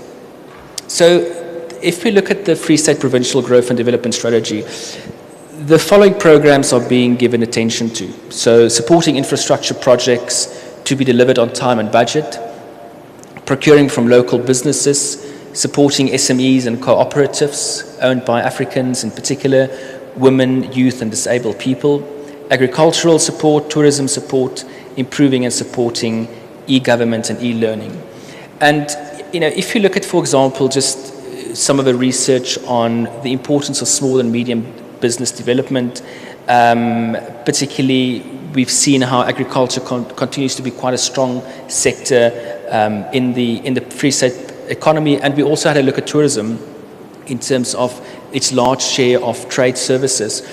These are the kind of programs that certainly would assist some of the local players to sort of also become in the running for creating jobs, producing goods and services, and at the end of the day, helping with economic growth. Just for interest, so there's a research done by the Trade and Industrial Policy Strategies, where they found that small companies make up about 55% of formal employment. Obviously, for informal employment, there's a lot more, but 55% of formal employment, which is a very large amount of individuals. But if you look at the last sort of decade and a half in South Africa from 2008 until now, the number of businesses have actually been quite flat. It hasn't really grown much, which is obviously something that's telling us we've got to start focusing more, because it's the small businesses that at the end of the day will be creating the jobs. So the one graph here basically shows, the one on the right shows how we compare to other emerging market countries. And the blue line is what we call the employment ratio. And so the employment ratio shows the share of workers to all adults, all people working to all adults. And there, as you can see, we are quite similar to some other countries like Algeria and Iran, on about 40%. Some of our peers like Thailand are close to 70%. So it certainly tells us, that's a key focus areas for us, is to see how do we become competitive at an international level. And then the sort of a bars, that shows the number of people that's self-employed. And as one can see there, we have a lower number of individuals in the formal sector that's self-employed. And again, these are the kind of, I think, frictions that we need to understand better and really say, how do we understand what these pain points are, what makes it so difficult for individuals to become self-employed, how do we support and assist individuals to become self-employed, so that we can also, like some of our other countries like Turkey or Colombia, Thailand, some of the other emerging market peers, that we can also become quite competitive. The graph on the left, this basically shows the provincial split by individuals working in a formal and informal sector. So Free State scored quite high from a formal sector perspective after Gauteng and the Western Cape when it comes to the number of businesses per number of people in that province. So there the Free State is third, which is quite good. And in the informal side, there it comes in around the fifth position. So it tells us that there is some things that's going quite well in the province, and certainly those are the kind of things we need to leverage off. Just one more in terms of the ease of doing business, and so the ease of doing business. We talk about supporting SMEs, we talk about supporting an entrepreneurial culture to get more individuals to become self-employed, to start businesses, to create jobs, as that's sort of the main avenue for job creation is through small businesses, and how we can use the budget to fund some of these.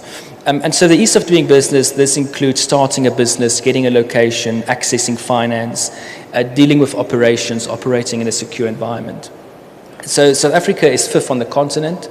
So we rank about 182 out of 190 countries, so more or less in the middle of all countries in the world. We're quite comparable to Botswana and Zambia. Countries on the continent such as Kenya is in a higher position than us. And so if you're an investor and you have to decide where do you want to invest, and you see Kenya is quite high up, you might be more inclined to try and understand what does Kenya's growth prospects look like, and that might also sway where eventually you do go and invest. So it's not the only thing that investors look at, but certainly investors do look at how do we compare to some of our peers. So we heard the MEC earlier speaking about water. We also earlier saw that over the last 25 years, there's actually been quite a strong increase in employment within the water and electricity space. So if you look at the last budgetary allocation, I think about 780 million rand is allocated towards water, sanitation, roads and sports facilities. And the way these obviously create jobs is through the infrastructural development phase. You're going to have individuals that will be working on some of these projects, the water projects, etc. But then once you've got the projects in place, and I think that's also what was mentioned, is also when it comes down to the operational part. We've got to get that right, because that's also where you're going to need people to manage those services. And I think so, in other words, you create work in the beginning to get the project up and running, but you can also create employment for people to then manage those services effectively. For example, on my way here from Johannesburg, I was asked to take a detour when it comes to Ventersburg, because they had the protest there on Monday for water, lack of water. And I think this again just shows the importance of really focusing on water, not just from a employment perspective, but also from unrest that could potentially come through. So this is I think the focus on water is quite important. The electricity generation. So the MEC spoke about energy mix. He's very open to energy mix. You also spoke about focusing on the green economy, and so when it comes to support of national initiatives, I think it's quite positive. The national regulatory environment still is affected sort of at a national basis, but there's a lot that we can do from a provincial perspective to also make sure that some of these investments and activity do come to the province, particularly when it comes to things like renewable energy and green energy. So one of them is, for example, that the licensing threshold has now been increased. Usually it used to be 1 megawatt, now it's 100 megawatts. And so this also means, it becomes a more seamless process for private sector developers to start moving into the space.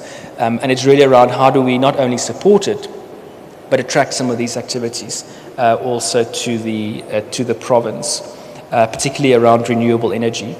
The other thing the MEC spoke about earlier today was on the land, and also mentioned that they would like to make more land available that then can be used for agricultural activities. Once you've got land available and people take ownership of the land, they're able then to attract investment, they're able to start working the lands, they're able to actually improve the lands and not only create work for themselves, but also food security. So it is quite, I think, a positive development. About 11 billion rand worth of land is available in the provincial strategy. Of these, just over 50% will go through the kickstart process of actually transferring them to the rightful beneficiaries. So, hopefully once this process is complete, individuals will be able to start focusing on sort of improving the land. Obviously, there's a lot more support that's needed. Once you hand over the land, I think support needed in terms of, how do we make the land productive?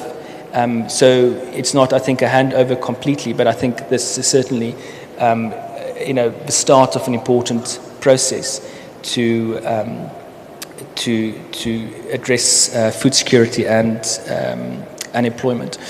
The MEC spoke about public-private partnerships as well earlier today, and that she's obviously, particularly in the aspect of land, and how land can be used for renewable energy. So there's also, I think, an important connection between maybe using land for agriculture, but also maybe using it for renewable energy. And so it's not only for one purpose. Public-private partnerships are very, very important, because you want the public sector to create the environment that the private sector can then come in, they can produce something. If there is a lack of funding, the private sector can fund something. If there is a skills needed, the private sector can then actually also operate that if need be. And, as a consequence, what you also have is you have these technological and skills transfers from the private sector to the government sector. So it is also like a win-win situation. And a successful public-private partnership will go a long way in terms of addressing some of these key challenges. I think, in addition, another collaborative partnership is certainly between the national government, who is responsible for policy making. A lot of the times the things we would like to affect, needs to be made at a national level. But I think a collaborative partnership will also support all the work the Free State province is doing in terms of growth and socio-economic development. So the fourth industrial revolution is obviously top of mind for many. and certainly is changing the way we work, the way we operate, the way we do business. There's a number of examples of how the Free State Province is really embracing technological sort of advantages. One of them, for example, is the Department of Agriculture and Rural Development. So the department is actually using drones to monitor things like fungicides, weedicides, and pesticides and address those, which I think is very good technological progress. And also we've got the security drones, which are currently used for surveillance purposes to curb livestock theft. So, where you don't have people, you can use technology to your advantage. The department is also supporting the CUT's 4IR program. And again, I think these are all needed to make sure that, we build the right skills and we ensure readiness of adoption so that we can work smarter and we can become more competitive internationally, particularly if you've got the likes of the Silicon Valley. That's concept that's spreading throughout the world. For us to become competitive is, I think, really focusing on, the 4IR and how do we use, robotics and machine learning and the latest tech to our advantage to address some of the key challenges we have. Special economic zones, so, we've got the special economic zone, Maluti, Pufung, and we've got the industrial parks, Pura de Chaba, we've also got Botshabelo, and these allow access to small and medium-sized businesses to link to other businesses in the same sector, other businesses in other sectors. And this also allows, new jobs to be created, particularly in aspects such as agro-processing and manufacturing. So, and as we've seen, particularly with these industrial parks, it also helps to support exports of manufactured goods. So, if you look for an avenue to further grow, that's also another one, is how do we kind of grow some of the exports that we can then distribute to other countries, and by doing so create more employment in the province. I think the last part of the budget I'm going to just mention is the investment promotion, and then I'm going to close. And so the investment promotion is, I think, also a critical avenue for the province, because through investment promotion you're able to put your best foot forward from a provincial perspective, but you're able to raise capital, you're able to build and expand businesses in the province. And that is quite important. Investors won't always just come tomorrow if they don't know what the capabilities are that's on offer.